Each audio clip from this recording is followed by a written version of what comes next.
हरे कृष्णा। श्री प्रभुपाद की जय, श्रीमद् भागवतम की जय। तो मुझे बड़ा हर्ष हो रहा है यहाँ पर एक बार फिर से आप सबके समक्ष आकर के। यहाँ आसाम गुवाहाटी में आप सबका उत्साह अद्वितीय है।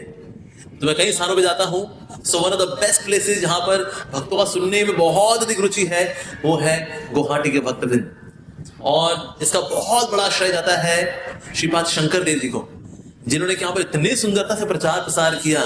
कारण देखते हैं पूरे आसाम के अंदर कृष्ण भक्ति बहुत ही स्वाभाविक है सबके अंदर। और भी कितने साल पहले क्या उन्होंने, आज से करीब 5 शतक पहले, 5 शताब्दी पहले, 500 साल पहले प्रचार किया, लेकिन उसकी वेव्स आज तक हैं कि हम देखते हैं कि यहाँ पर पूरे आसाम के अंदर सबका बड़ा स्वाभाविक रुझान है कृष्ण भक्ति की ओर। तो इससे सब लोग बड़े उत्साहपूर्वक भाग लेते हैं। जब रथ यात्रा हुई, हम देखा 5000 लोग कीर्तन कर रहे थे, नृत्य कर रहे थे जगन्नाथ जी के सामने, बहुत ही अद्भुत। तो निश्चित रूप से यहाँ पर आसाम में आना, गुवाहाटी में विशेष रूप से आप सबके समक्ष आना मेरा बड़ा सौभाग्य होता है।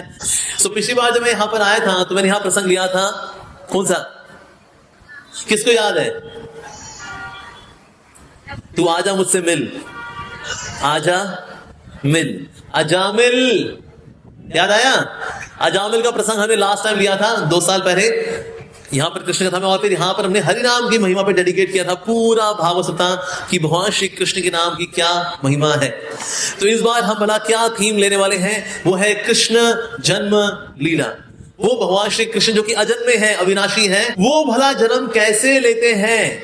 तो इसके ऊपर हम सब चर्चा करने का प्रयास करेंगे इन 7 दिनों में। ये बहुत ही सुंदर लीला है जो कि आती है 10वें स्कंद के अंदर, 10वें स्कंद में आती है श्रीमद् भागवतम की, कि भगवान श्री कृष्ण का प्राकट्य भला हुआ तो कैसे हुआ। तो इसमें चर्चा करने का हम लोग प्रयास करेंगे। तो यहाँ कृष्ण कथा हम लोग जब करते हैं तो कृष्ण कथा बहुत ही विशेष है कि कृष्ण कथा सुनना, कृष्ण कथा करना, इसे मनन करना, ये वाला कितनी महान बात है। हम सब जानते हैं बिना श्रीमती राधा रानी की कृपा के हमें कृष्ण प्राप्त नहीं हो सकते। उसी प्रकार से कृष्ण कथा के बिना हमें कृष्ण नाम नहीं मिलने वाला। चाहे हम कितना हरे कृष्णा करें, लेकिन आप कर कर आपकी माला टूट जाएगी, लेकिन आपकी अगर कृष्ण कथा में रुचि नहीं है तो आपको कृष्ण नाम की प्राप्ति नहीं हो पाएगी। क्योंकि जिस तरह से कृष्ण में और उनके नाम में कोई अंतर नहीं है, उसी प्रकार से कृष्ण कथा और श्रीमती राधा रानी में कोई अंतर नहीं है। तो जो कृष्ण कथा से बचता कह रहे छोड़ो यार, कौन लंबी लंबी कथा सुनेगा, नेटफ्लिक्स पे पिक्चर ही देख लेते हैं, चलो घूम आते हैं, चलो कुछ खा लेते हैं, चलो सो जाते हैं। नहीं, अगर ऐसा व्यक्ति जो कृष्ण कथा से बचने का प्रयास कर रहा होता है, ऐसे व्यक्ति को जीवन में सिद्धि प्राप्त होती नहीं है। ना नाम लेने में, ना तपस्या में, ना साधना में, ना व्रत में, ना किसी में उसको सफलता प्राप्त नहीं होगी, क्योंकि उसकी कृष्ण कथा में रुचि नहीं है। उसमें भागता है वो। इसमें भाग लेना चाहिए, इससे भागना नहीं चाहिए। कृष्ण कथा भला उसका क्या गुणगान किया गया है। तो एक बहुत ही महान आचार्य हुए हैं गौड़ी वैष्णव संप्रदाय में, उनका नाम है श्रील प्रबोधानंद सरस्वती। और उन्होंने बड़ी सुंदर सुंदर कंपोजिशंस लिखी हैं। चैतन्य महाप्रभु के सच्चे पार्षद हैं, वास्तव में वो महानतम गौड़ी आचार्यों में से एक हैं श्री प्रबोधानंद सरस्वती। भगवान कृष्ण की लीलाओं में तुंग विद्या है वास्तव में, और तुंग विद्या नाम की गोपी, और वही तुंग विद्या गोपी जो भगवान कृष्ण की है जगत में आती है श्रील प्रबोधानंद सरस्वती। तो ऐसे महान गौड़ी आचार्य जिन्होंने की श्री चैतन्य चंद्रामृत जैसे ग्रंथ लिखे और महाप्रभु का इतना गुणगान किया जिन्होंने, और साथ ही उन्होंने लिखा एक बहुत ही सुंदर विवेक शतकम। तो इस विवेक शतकम के अंदर वो कृष्ण कथा का गुणगान करते हैं कि भला कृष्ण कथा होती है तो भला इसकी महिमा क्या है। तो क्या बताते हैं वो, तो बताते हैं क्या, दासस्ते जगतांत्रिकाल सुखदा तय संकुलो न्यासाद्वास इति प्रभु स्वदनुगए साकं वसेयं बने श्रीमत्तन्मुख पंकज अच्युता कथा पीयूषं त्यादृतो नित्यं कर्णपुटे पिबन् व्रजपते तिष्ठामि माद्यान्मना। तो वास्तव में क्या बता रहे हैं कि हे प्रभु, आपके जो भक्त हैं जहां जाते हैं, चाहे अतीत हो, वर्तमान हो या फिर भविष्य हो, सब जगह वो आनंद भर देते हैं। तो मेरी भला आपसे क्या प्रार्थना है कि अगर मैं जीवन में करूं तो क्या करूं। पहली बात तो मुझे दे साकम वसेयम वनम, वो सा वन, वृंदावन। एक तो आपके वृंदावन में मेरे को वास दे दीजिए। अच्छा, वृंदावन में वास हो जाए तो मैं भला वहां रह के क्या करूं? क्या मैं लस्सी पीऊं, टिक्की खाऊं और सो जाऊं? नहीं, वहां बता रहे कि अगर मैं वहां रहूं तो भला क्या करूं। श्रीमतन मुख पंकज अच्युता कथा पीयूष। मैं आपके भगवान श्री कृष्ण जो है ना अच्युत, अच्युत का मतलब होता है जो कभी भक्तों के साथ स्नेह करने में चूकते नहीं हैं, ऐसे भगवान श्री कृष्ण की दिव्य कथा का जो पीयूष है, उसका अमृत है, मैं हमेशा उसका पान करता रहूं। तो जिनका वृंदावन जाने की बड़ी इच्छा होती है ना, हम वृंदावन जाएंगे, हम वृंदावन जाएंगे। वृंदावन जाके करना क्या है? वृंदावन जाके हमें करना है श्रीमत तुन्मुख पंकज अच्युत कथा पीयूष। इसी में ही त्याग दो, वास्तव में इसी में ही तल्लीन रहना।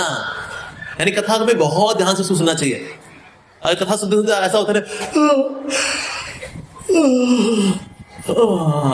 यानी अभी कथा में इतनी रुचि आई नहीं। अभी कथा में रुचि होती है ना तो उत्कंठित होकर बैठना चाहिए। उत्कंठा, कंठा का समझिए, अगर आपको कंठा नीचे रखा है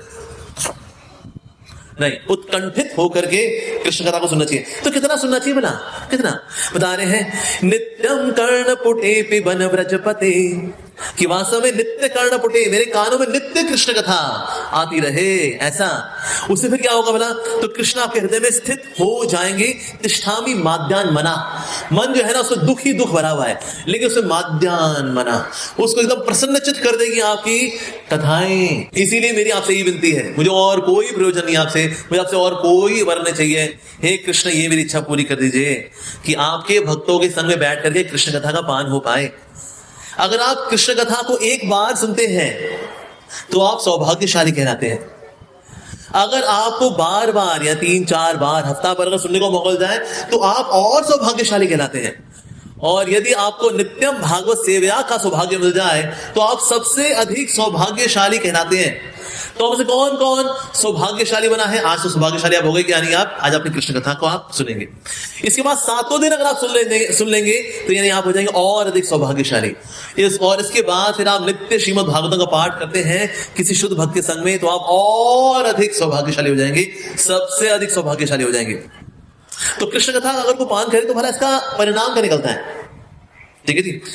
तापा कुत्र कथामृतानि पिबता, क्वासौ पुनः संसृति, शोकः कुत्र मदः क्व कुत्र विषया, क्रोधः क्व काम क्व वा, लोभः कुत्र तम क्व पुत्र मरणाधिनि, क्व वा मत्सरा, का सेवेत न ते स्वरत गुण कथा, सत्कथा मान्य बुधा।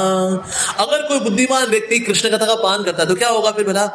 तो तापहा कुत्र, संसार के ताप कहां गए? ताप, संसार के ताप वे कहां हो? दिख ही नहीं रहे तो। अच्छा, और क्या होगा बोला? क्वासो पुनः संस्कृति, अरे संसार कहां चला गया मेरा? अरे जन्म मृत्यु का चक्कर कहां चला गया भाई? हेलो, जन्म मृत्यु कहां हो? दिख नहीं रहे। अरे जन्म मृत्यु नजर ही नहीं आ रही रे। हाँ, उसके बाद शोक कहां कुत्र, शोक कहां चला गया? अरे मेरे दुख कहां चले गए? दुख, हेलो, दुख तुम कहां हो? अरे दुख नजर ही नहीं आ रहे भाई। मदह कुआ, पागलपन, पागलपन कहां चला गया? पागलपन, सनकीपन, कहां हो सनकीपन? अरे खोदरी कहां चला गया? कुत्र विषया, ये विषयों का भोग, अरे विषयों का भोग कहां चला गया? हेलो, नजर ही नहीं आ रहा रे, कहां चला गई? क्रोध कुआ, क्रोध कहां चला गया मेरा? मेरे इतना गुस्सा भरा था, 2-4 गाली तो मुंह में आती थी, तुम्हारी तो पे आओ, अबे तेरी तो अरे मेरा गुस्सा कहां चला गया यार? अरे क्रोधक हुआ, कामक हुआ, मेरा काम वासनाएं कहां चली गई? अरे काम वासनाएं, हेलो, अरे काम वासनाएं नजर ही नहीं आ रही, पता नहीं कहां चली गई ये। लोभा कुत्र, अरे मेरा लोभ कहां चला गया? लोभ, मेरे को बहुत दुखता, पैसा कमाना है, मेरे को खूब डांस करना है, मेरे को पंगे पकड़े,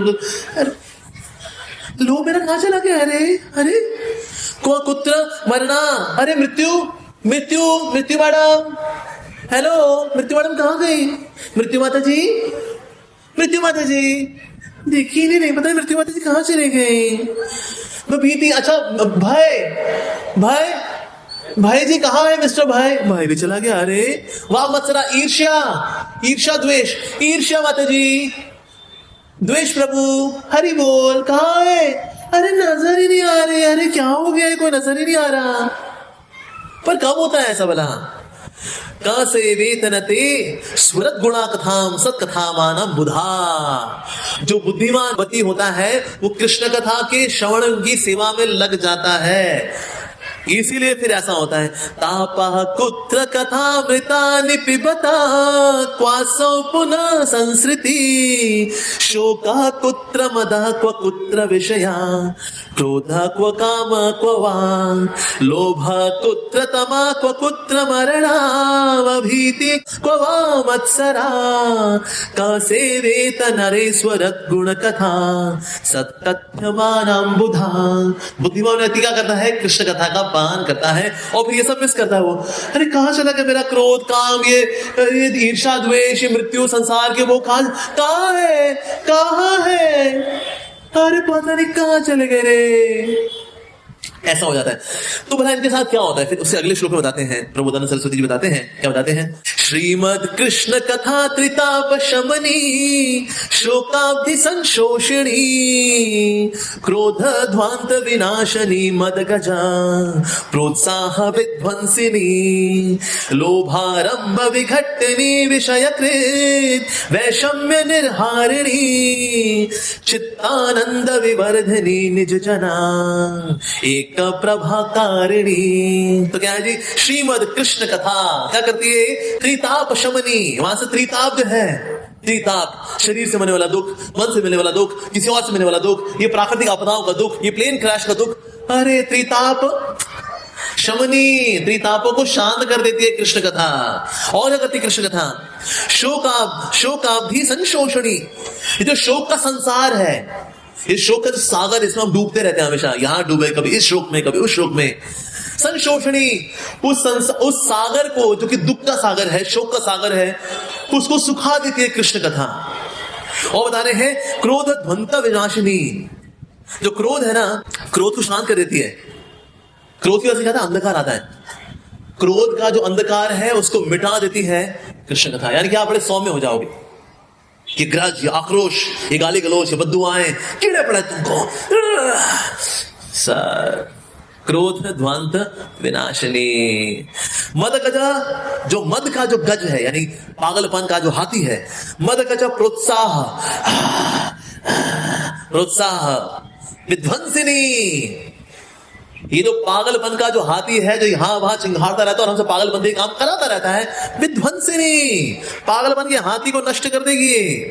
लोभारंभ विघट्टिनी, जो लोभ है ना, लोभ की जो क्रियाएं होती हैं, विघट्टिनी, उसको काट देगी। अब लोभ पता नहीं कहां चला गया, लोभ गया बेचारा। ओ साथ ही विषयकृत निर्हारिणी, जो विषयों में जो लिप्त व्यक्ति है, ये भोग नहीं छूटते जी, नहीं छूटते।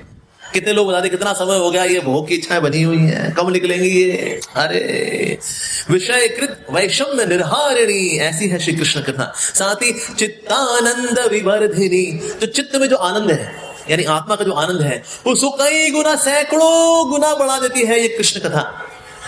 अगर कोई व्यक्ति जो है संसार से मुक्त हो जाए तो आनंद हो जाएगा। ब्रह्मभूत प्रसन्नात्मा न शोचती ना कांक्षती। जो ब्रह्मभूत व्यक्ति होता है ना कोई शोक करता है वो, अरे ये छूट गया मेरा, अरे वो मिला नहीं रहा, अरे क्या, अरे यार, अरे वो मिल जाता ना, आकांक्षा, अरे ना, तो उसके अंदर ना कोई इच्छा रहती है कि मिल जाता है, जो छूट गया उसका दुख, अरे नहीं रे। ब्रह्मभूत प्रसन्नात्मा न शोचती न कांक्षती समान सर्वेषु भूतेषु। ऐसा व्यक्ति जो बड़ा आनंद आता है। मद भक्ति लभते पराम, ऐसा व्यक्ति मेरी प्रेमा भक्ति में लगता है। तो ये लगता है शायद भक्ति करके मुक्ति मिल जाती है और फिर भक्ति खत्म हो जाती है। चलो मुक्ति मिल गई ना, चलो भक्ति जी ओके बाय बाय, मुक्ति तो मिल गई हमको। ना, ऐसा नहीं है। मुक्ति मिलने के बाद भी क्या करते हैं हम लोग? भक्ति। ऐसा व्यक्ति जो ब्रह्मभूत है, प्रसन्न आत्मा है, न शोचती है न कांक्षती है, समान सर्वेषु भूतेषु है, सबको बड़े समान भाव से दिखता है, ऐसा व्यक्ति करता है। मद भक्ति लभते पराम, ऐसी व्यक्ति पराभक्ति प्राप्त करता है। ऐसे व्यक्ति अगर ऐसे आनंद में अगर स्थित है, आनंदमय जीवन, ऐसे आनंदमय जीवन को कई गुना बढ़ा देती है। क्या? कृष्ण कथा। इसे बता रहे यहां पर चित्तानंद विवर्धनी, चित्त की आनंद की विवर्धनी है श्री कृष्ण कथा। इसके अलावा निज जनेना, यानी जो भक्त इत्यादि हैं उनके लिए एक प्रभाकारिणी, यानी कि उनको दिव्य साक्षात्कार प्राप्त होता है, कृष्ण प्रेम की प्राप्ति होती है, राधा कृष्ण के दर्शन प्राप्त होते हैं, उनके साथ रिश्ता बन जाता है हमारा। We are in relationship with the Lord, हम भगवान के साथ रिश्ता बना बैठते हैं। कैसे? कृष्ण कथा के माध्यम से। इसलिए कृष्ण कथा वास्तव में सबसे बड़ा उपहार है, सबसे बड़ा वरदान है ये कृष्ण कथा। इसीलिए यहां बताया जा रहा है श्रीमद कृष्ण कथा त्रिताप शमनी शोकाभि संशोषिणी क्रोध ध्वांत विनाशनी मद गजा प्रोत्साह विध्वंसिनी लोभारंभ विघटनी विषय कृत वैषम्य निर्हारिणी चित्तानंद विवर्धनी निज जनानेक प्रभाकारिणी। ये है कृष्ण कथा, इतना कुछ देने वाली है ये कृष्ण की कथा है कि हम सोच भी नहीं सकते। तो अगर कोई कृष्ण कथा का ना पाठ करता है ना पढ़ता है, वो कितने बड़े सौभाग्य से दूर है उसको खुद को नहीं पता। मनुष्य जीवन में आ करके मनुष्य जीवन भारत में मिलना, भारत में मिलने के बाद फिर आसाम में मिलना, आसाम के बाद फिर यहाँ गुवाहाटी में मिलना, उसके बावजूद भी अगर कृष्ण कथा से दूर रहे, अरे बाबा इतना बड़ा दुर्भाग्य रे। लेकिन आपका दुर्भाग्य है सौभाग्य है, सौभाग्य इसलिए नहीं कि आप मैं कर रहा हूं कथा कि देखा अमोघ लीलादास नहीं, कृष्ण कथा चाहे कोई भी करे, अमोघ लीलादास करे, अमोघ लीला देवीदासी करे, कोई भी आके करे, कृष्ण कथा का पान करना कितना बड़ा सौभाग्य है, हम सोच भी नहीं सकते वास्तव में। तो इसलिए इसको ध्यान से सुनना चाहिए। यस्य वैश्रेमाणायाम कृष्णे परम पुरुषे भक्ति उत्पद्यते पुंसाम शोक मोह भयावहा। ये शोक मोह भय इत्यादि सब चला था। कैसे? अगर हम श्रवण करते हैं ध्यान पूर्वक कृष्ण कथा का, कृष्ण कथा को सुनना चाहिए। ये कथाएं भगवान करने के लिए क्यों आते हैं यहाँ पर? भगवान तो गोलोक में खुश है, वही रहे, वो खुश है, हम यहाँ तड़पते रहे कथा क्या नहीं मरो तुम लोग। लेकिन ये कथा करने के लिए भगवान क्यों? ये कथाएं हमारे बीच में आएंगी तो उनके बारे में श्रवण करके मनन करके बोल करके हम लोगों का कल्याण होता है। जीवेर कारणे आशिया प्रपंच लीला कोइले सुविस्तार, जीवेर कारणे आशिया प्रपंचे लीला कोइले सुविस्तार। ये लीला का विस्तार क्यों कर रहे हैं? जीवेर कारणे, हमारे लिए आपके लिए भगवान लीला करने के लिए आते हैं। हे दुखी लोगों, सुख चाहिए, आनंद चाहिए, तो मेरे पास आओ, यस कम कम कम कम कम। तो हमको आमंत्रित करने के लिए आते हैं वास्तव में भगवान। तो हमें क्या करना चाहिए? सुनना चाहिए। जितना हम सुनेंगे उतना हमारा कृष्ण से आकर्षण बढ़ता है। जैसे दर्शन स्कंद में जो कई ऐसे प्रसंग हैं जिसमें व्यक्ति ने श्रवण करके भगवान से आकर्षण को प्राप्त किया, तीव्र आकर्षण को, हल्का फुल्का आकर्षण नहीं, पागलपन वाला, मतलब प्रेमा भक्ति वाला आकर्षण श्रवण करके। जैसे रुक्मिणी है, नारद मुनि आया करते थे भीष्म जी के पास, यानी रुक्मिणी जी के पिताजी के पास, वो आके कृष्ण कथा करते थे और भीष्म जी सुना करते थे, और पर्दे के पीछे से रुक्मिणी भी सुना करती थी। और जब छुप के सुनते हैं ना, जरा ध्यान से सुनते हैं। जैसे मान लो कोई अगर यहाँ पर हो जिसका कोई पति उसको रोका, कहाँ जा रही है तो घर बैठ, और यहाँ थोड़ी देर के लिए आई पीछे पेड़ की जगह सुन रही, थोड़ी देर सुन लूं, तो वो खड़ूस आ जाएगा, थोड़ी देर सुन लेती हूँ, तो वो जो सुनेगी ना, क्यों छुपते छुपाते सुनते तो और अच्छे सुनते हैं हम लोग। तो इस प्रकार से रुक्मिणी जी छुप के सुनती हैं। ओके, हाँ तो सारे पुरुष बैठे हैं सभा के अंदर, मैं छुप के सुनती हूँ। सुनते सुनते सुनते सुनते रुक्मिणी जी का इतना आकर्षण है श्री कृष्ण से। वैसे तो भगवान की नित्य संगिनी है, पर इतना तीव्र आकर्षण हो गया उनका कि उन्होंने लड़ लिख दिया कि मैं आपको प्रेम पत्र लिख रही हूँ, मेरे को कैसे किडनैप करना है, मेरा हृदय आपका हो चुका है, आपके बिना मेरा और कोई नहीं है, इसलिए मेरे को ऐसे किडनैप करेगा। इतना इस दिन मेरा स्वयंवर है, इस दिन मैं जाऊंगी मंदिर में, और वहां से जब निकलूंगी तो मुझे किडनैप कर लेगी। ये प्लान बताया, पूरा एक्सप्लेन करे कृष्ण मेरे को किडनैप कैसे करने का है। पर ये आकर्षण कैसे आ गया? सुन करके। ब्राह्मण की जो पत्नियां थी, ब्राह्मण स्वाहा स्वाहा करते रहे, स्वाहा स्वाहा, लेकिन टेस्ट में पास कौन हुई? ब्राह्मण की पत्नियां। जब कृष्ण बलराम जी ने भेजा कि सखाओं को जाओ उनसे ना कुछ मांग कर आओ, कि कहना कि बलराम और कृष्ण को थोड़ी भूख लगी, कुछ दे दें, ब्राह्मण चुप रहे।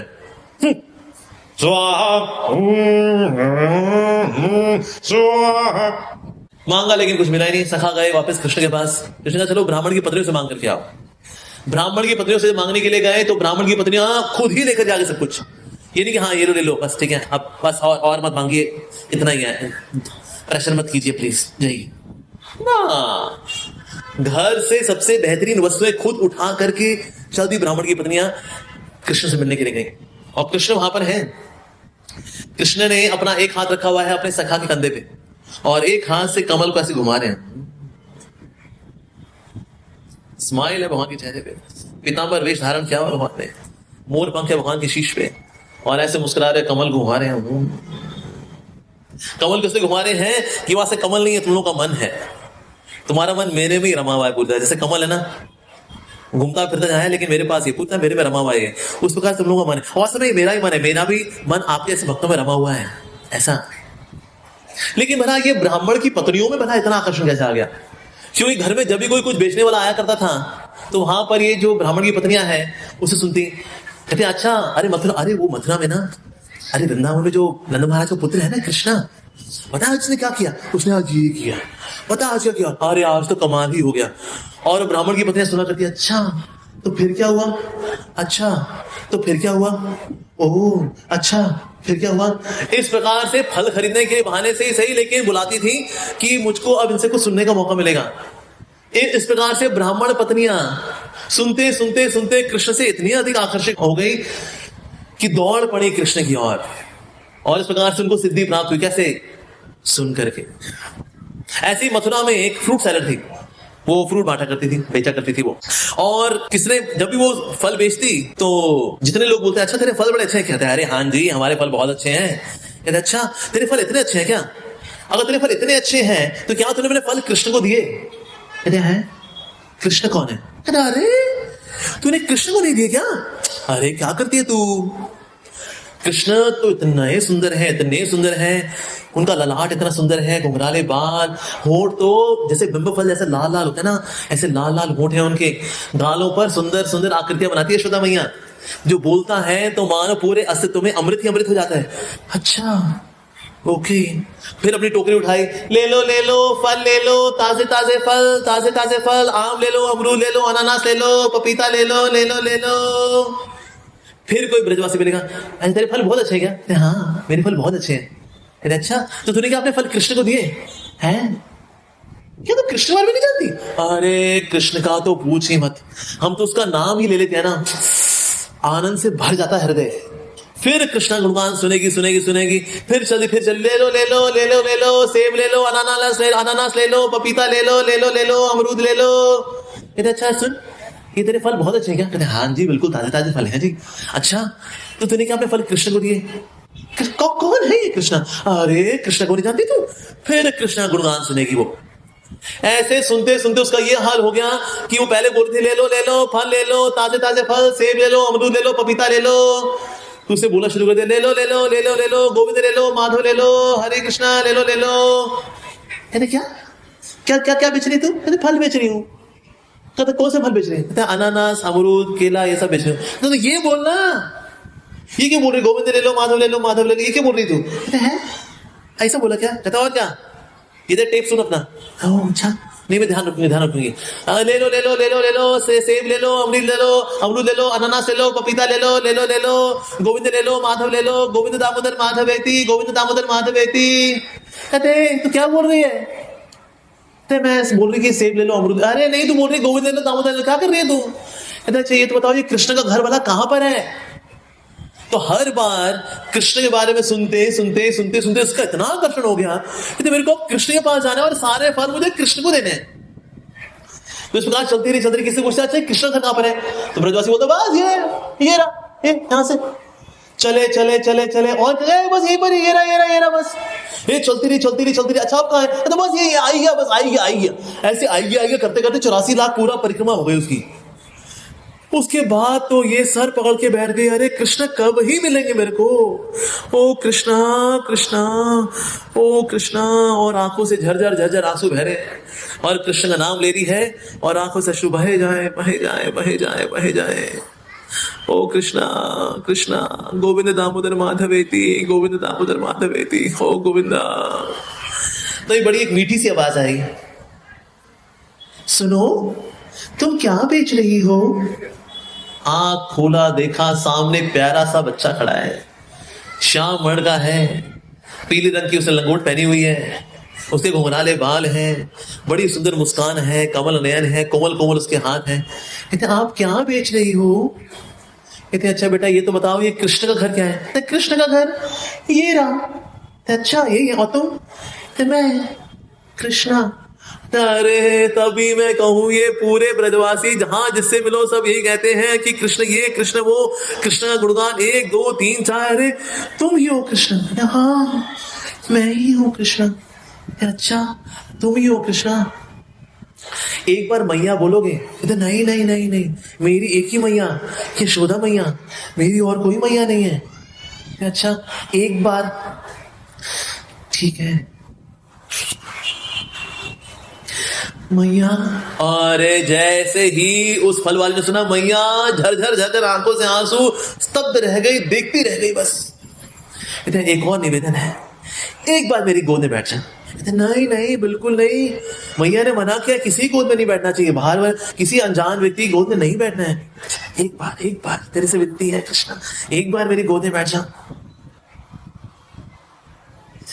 फिर कृष्ण जा करके थोड़ी देर के लिए बैठ गए। और जैसे कृष्ण गोद में बैठे, कृष्ण के सर को सूंघा। जब कृष्ण के सर को सूंघा तो वात्सल्य भाव पराकाष्ठा पहुंच गया इस फ्रूट सेलर का, फल बेचने वाले का। कृष्ण खड़े हो गए, तो बस यशोदा मैया देख रहे तो कहते अच्छा ठीक है, अच्छा लेकिन ये फल तेरे को देने के लिए आई हूं। ठीक है तो कितने फल? सब ले ले, मेरे तो प्राण तेरे हो गए, अब तो फलों का क्या है, अब मेरे तो प्राण तेरे हो चुके हैं। अच्छा तो फिर कृष्ण ने 2-4 फल लिए जितने वो ले सकते थे, और फिर ठुमक ठुमक चलते चलते कृष्ण अंदर गए। और ये देखते रही कहते वाह क्या चलना है प्रभु, वाह अद्भुत अद्भुत। उसके बाद टोकरी में जितने फल थे वो सब के सब जो थे वो अंदर रख दिए, और मुट्ठी बना के जितने फल ले गए, बाकी जितने फल है वो भी सब आप ही के। उसके बाद फिर कृष्ण अंदर गए। अब उसमें बार्टर सिस्टम है, तो बोरी में थोड़े अनाज लेके चले, थोड़े अनाज यहां से गिरे, थोड़े अनाज यहां से गिरे, थोड़े यहां से। कहते लो मैया तुम्हारे फलों के बदले में अनाज। तो बस हो गया, आज तो बड़ा सुंदर सौदा हो गया। बस वो 2 अनाज के टुकड़े लिए, पोटली में डाले और फिर बांधे, और फिर बस कृष्ण ने कहा मेरे को जाना होगा, मैया आप प्रतीक्षा कर रही होंगी, उन्होंने देख लिया तो बहुत डांट लगाएंगी। अब कृष्ण जा रहे हैं, उनको देख रही है। जब तक कृष्ण अंदर चले नहीं गए, पूरी तरह से दृष्टिगोचर होना बंद नहीं हो गए, तब तक देखती रही। बस मुझे और कुछ नहीं करना, अब तो यहाँ के फल ही बेचने हैं बस। उसके बाद उसने अपनी टोकरी उठाई, टोकरी सर पे रखी और चलती हुई यमुना के पास। फिर वहां जो केवट था उसको बोला मुझे यमुना नदी के उस पार ले चलो। फिर ठीक है मैया, बैठ गई। हाँ बैठी रही। केवट ने बोला हो गया जी, आ गए यमुना के उस पार। कहते ठीक है। उतरी, कहते ये टोकरी पकड़ा दे जरा। टोकरी उठा रही, कहता है तेरे फल ना बिके क्या आज, इतनी भारी टोकरी। कहता है सारे तो फल चले गए, अब क्या है, तू बिना बावला हो गया। टोकरी उठाई, बाहर रखी, चल। टोकरी भारी कैसे हो सकती है? जैसे ही वो टोकरी खोली, वहां पर ऐसे हीरे जवाहरात थे कि इस ब्रह्मांड के तो हीरे जवाहरात नहीं थे, वो तो अलौकिक जगत के थे। तो ये देख करके आपके मन में क्या आएगा? खुशी होगी या नहीं होगी? खुशी होगी। लेकिन ये जो फ्रूट सेलर थी, ये जो फल बेचने वाली थी, बहुत दुखी हो गई। कहता है कृष्णा ये तूने क्या कर दिया रे, मैं तो तुझसे क्या मांगा था और तूने मुझे क्या दे दिया, मुझे तो बस तू ही चाहिए, मुझे रत्न चांदी नहीं चाहिए। उसके बाद फिर ये जो फल बेचने वाली थी, गोविंद दामोदर माधवेती, गोविंद दामोदर माधवेती, गोविंद दामोदर माधवेती, ये करते करते करते करते वहीं पर ही उसने शरीर छोड़ दिया और चले गए नित्य वृंदावन, गोलोक वृंदावन, भगवान की नित्य सेवा में। लेकिन एक सिद्धि भला कैसे प्राप्त हुई उसको? भगवान के बारे में सुन सुन के श्रवण कर करके वास्तव में सिद्धि प्राप्त हुई। तो आपसे कौन चाहता है सिद्धि प्राप्त हो? हाँ तो कैसे प्राप्त होगी? ये कृष्ण कथा का पान कर करके ही प्राप्त होगी। इन कथाओं में, कृष्ण कथाओं में आ करके ही प्राप्त होगी वास्तव में। ऐसा तो इसे क्या करना चाहिए? हमें ध्यान से इन कृष्ण कथाओं को सुनना चाहिए। श्रीमती राधा रानी बड़े सुंदर तरीके से बताती है भला कृष्ण कथा का क्या महत्व है। हालांकि वो प्रशंसा कर रही है but in a very ornamental way, अलंकारिक भाषा का इस्तेमाल कर रही है, यानी कि ऑपोजिट भाषा बोल रही है। तो वास्तव में कृष्ण कथा है क्या? कृष्ण कथा वास्तव में एक विष के समान है। अच्छा विष भला बांटता कौन है? ये बांटने वाले हैं ये हरि के भक्त, जो कृष्ण कथा करने वाले लोग हैं ना, ये हैं। जैसे कोई व्यक्ति कहते हैं यहां रहता है जाल और यहां रहता चक्कू, देखा किसी को, ओ ये तो बहुत प्यारा व्यक्ति लग रहा है मेरे को, काफी श्रद्धालु लग रहा है। सुनिए जी, हरे कृष्णा, हमारे पास बहुत ही प्यारी चीज है आपके लिए, थोड़ा पास आएंगे आप? जैसे पास आया, ले उसमें जाल डाल दिया उसमें। इस प्रकार से कृष्ण कथा वाचक क्या करते हैं? अपने पास पोथियां रखते हैं भागवतम की, जैसे को मिल गया, ओ ये तो अच्छा लग रहा है व्यक्ति, ओ थोड़ी कृष्ण कथा सुनेंगे, प्रसाद भी है उसके बाद, आएंगे, आइए आइए, हाँ थोड़ा प्रसाद तो मिल ही जाएगा, चलो सुनने के लिए गए, कृष्ण कथा के जाल में फंसा दिया, अल्लाह जी, फंस गए उसके अपने स्नेह के जाल से, अपनी वाणी के चक्कू से आसक्ति काट दी, लो जी गए काम से। इसे बता रही वहां से सबसे बड़े कसाई हैं, श्रीमती राधा ने बता रही हैं, सबसे बड़े कसाई हैं ये कृष्ण कथा करने वाले, जो रखते हैं अपने पास जाल कृष्ण कथा का। इस कृष्ण कथा के जाल को बुनने वाला कौन? वो वेद व्यास, वो वेद व्यास नाम कृष्ण द्वापायन वेद व्यास, उसने रचा है सारे जाल को, और वो जाल सप्लाई करता है कृष्ण कथा वाचकों को, ए लो जाल पकड़ो, फंसाओ इन लोगों को। लेकिन वास्तव में देखा जाए तो ये प्रशंसा है कि जो जगत में हमारे कर्म फल हैं, कर्मों का जो गुत्थी है वो सुलझने वाली कभी नहीं है, लेकिन ये कृष्ण कथा को सुन करके सुन सुन के इस कृष्ण कथा के जाल में हम सबको फंसना है। नहीं तो जन्म मृत्यु के जाल में तो फंसे हुए अपन लोग। इससे निकलने के लिए क्या करना पड़ेगा? हमें कृष्ण कथा के जाल में फंसना पड़ेगा। तो कृष्ण कथा करने वाले कैसे हैं वास्तव में? They are like butchers, Krishna कथा का जाल फैलाते हैं लोग, ऐसा। साथ एक और बड़ी सुंदर एनालॉजी प्रभुपाद जी बताया करते थे कि कृष्ण कथा करने वाले कैसे हैं, मानो विष कन्या। विष कन्या क्या होती है? विष कन्या ना अपनी जीवा पे ना थोड़ा सा जहर रखती है। बचपन से ना कुछ लड़कियों को हल्का हल्का जहर पिलाते हैं ताकि बड़े होते वो ना पॉइजन से इम्यून हो जाती है। तो जो बड़े हो गए ना, किसी राजा को निपटाना है, अगर कहते हैं अरे जा थोड़ा उसको चूम ले, उसकी खत्म कर उसको, और क्या, राजा है, भोगी है, विलासी है, क्या लड़ाई बड़ाई करें उसके साथ। विष कन्या को भेजा, विष कन्या गई, हे स्वामी जब से आपको देखा है मेरा मन तो आप ही काम हो गया है। उसके बाद अकेले में उसका चुम्बन लिया, मुंह में जहर डाला, उसके राजा ने पट लिया जी। उसी प्रकार से कृष्ण कथा करने वाले ये है विष कन्या के समान, इनके मुख में विष है कृष्ण कथा का, और ये जब आपको कृष्ण कथा सुनाएंगे फिर ये जहर आपके कानों से आपके हृदय में जाएगा, और वो जहर आपका भौतिक जीवन खत्म कर देगा और सिर्फ आध्यात्मिक जीवन ही रह जाएगा। अब ये वास्तव में प्रशंसा है कि कृष्ण कथा करने वाले वास्तव में कृष्ण कथा के अमृत को बांटते हैं, जिससे कि भवसागर कट जाता है और कुछ नहीं बचता, आपके पास सिर्फ आध्यात्मिक जीवन ही बचता है। कई लोग कृष्ण कथा सुनने के लिए आते हैं, लेकिन कृष्ण कथा सुनकर उनका जीवन बदल जाता है। जैसे गोपियां बता रही हैं, तब कथामृतम तप्त जीवनम। आपका जो कृष्ण कथा है वास्तव में कैसी है? तपते हुए जीवन को शांत करने वाली है। तप्त जीवनम भुवि गृह्णन्ति ये भूरिदा जना। वास्तव में जो कृष्ण कथाएं हैं इनको बांटने वाले कैसे हैं? भूरिदा जना। श्रवण मंगलम श्रीमदाततम भुवि गृह्णन्ति ये भूरिदा जना। कि जो कृष्ण कथाओं को सुनेगा वास्तव में उससे क्या होता है? तपते हुए जीवन को शांति देने वाली है।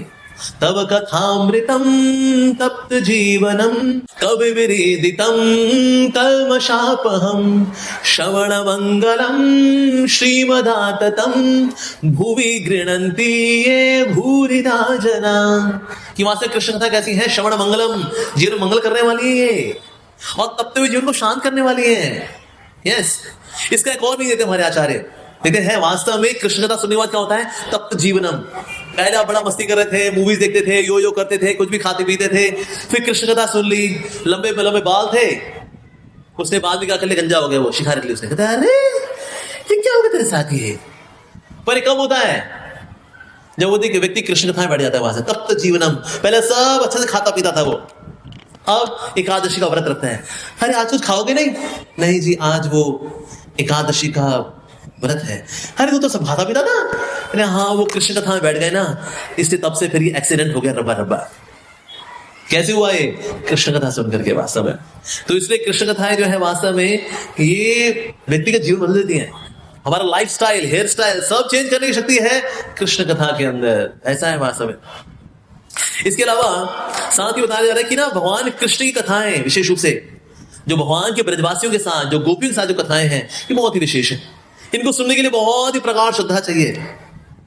इस संदर्भ में एक बड़ा सुंदर श्लोक आता है विक्रीडितं व्रजवधूं विरिदं च विष्णु श्रद्धानतोन विष्णुयादत वर्णयेदयः भक्तिं पराम भगवती प्रतिलभ्य कामं हृद्रोगमाशु अपहिनो अतिचिरेण धीरः।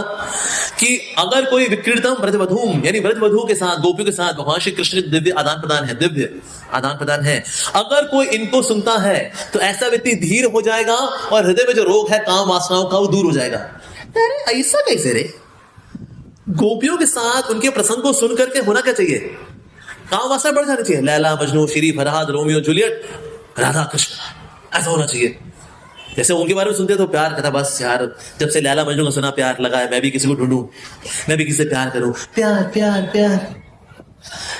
लेकिन हुआ उल्टा रे, जब से मैंने गोपियों और कृष्ण का प्रसंग सुना है तब से ना काम वासना चली गई। अरे ये कैसे हो गया रे? तो कैसे होना चाहिए? श्रद्धानुतोनु शृणुयादत, वास्तव में कैसे श्रद्धा पूर्वक सुनना चाहिए। अब ना श्रद्धा मतलब क्या है यहाँ पर? यानी व्यक्ति को यह क्लियर होना चाहिए कि भगवान श्री कृष्ण परम भगवान है और गोपियां उनके अंग विस्तार है।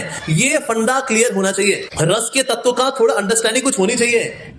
ऐसा व्यक्ति, श्रद्धा होने का मतलब क्या है? जिसमें कृष्ण तत्व और रस तत्व की अंडरस्टैंडिंग है। ऐसा व्यक्ति जब भगवान कृष्ण की इन लीलाओं को सुनेगा गोपियों के साथ, उसके हृदय काम वासनाएं चली जाएंगी। इस बात देखिए, ये जो लीलाएं आती है, रास लीला इत्यादि, ये आती है दशम स्कंद के अंदर। इसके पहले 9 स्कंद है और फिर श्रीमद् भागवतम के भी 28 चैप्टर्स आते हैं। उसके बाद जा करके फिर रासपंच अध्याय आता है। अरे माय गॉड, इतना सारा तत्व क्लैरिफिकेशन, 9 कैंटोस श्रीमद् भागवतम के, 9 स्कंद, वो पढ़ने के बाद, समझने के बाद फिर आप दशम स्कंद जाने की योग्यता प्राप्त करते हैं। फिर आप जब इनको सुनेंगे तत्व के साथ, भाव के साथ, तो ऐसा व्यक्ति तुरंत उसके हृदय की जो काम वासना है वो दूर हो जाएंगे। तो इन लीलाओं के अंदर ऐसी शक्ति है कि हमारे हृदय के जो दोषों को दूर कर देती है। जैसे कि अगर आप कालिया दमन की लीला कर सुनते हैं तो हृदय में जो भी ईर्षा द्वेष है, आपके हृदय में जो ईर्षा द्वेष है वो नष्ट हो जाता है। तो कालिया किसका प्रतीक है? ईर्ष्या का। किसी को आगे बढ़ता हुआ देख करके, हे इसकी साड़ी मेरी साड़ी से सफेद कैसे? ईर्ष्या। ये मेरे से सुंदर कैसे? ईर्ष्या। ये मेरे से पैसा वाला कैसे? ईर्ष्या। ये मेरे से अधिक फेमस कैसे? ईर्ष्या। ईर्ष्या। ये मेरे से अधिक बलवान कैसे? ईर्ष्या।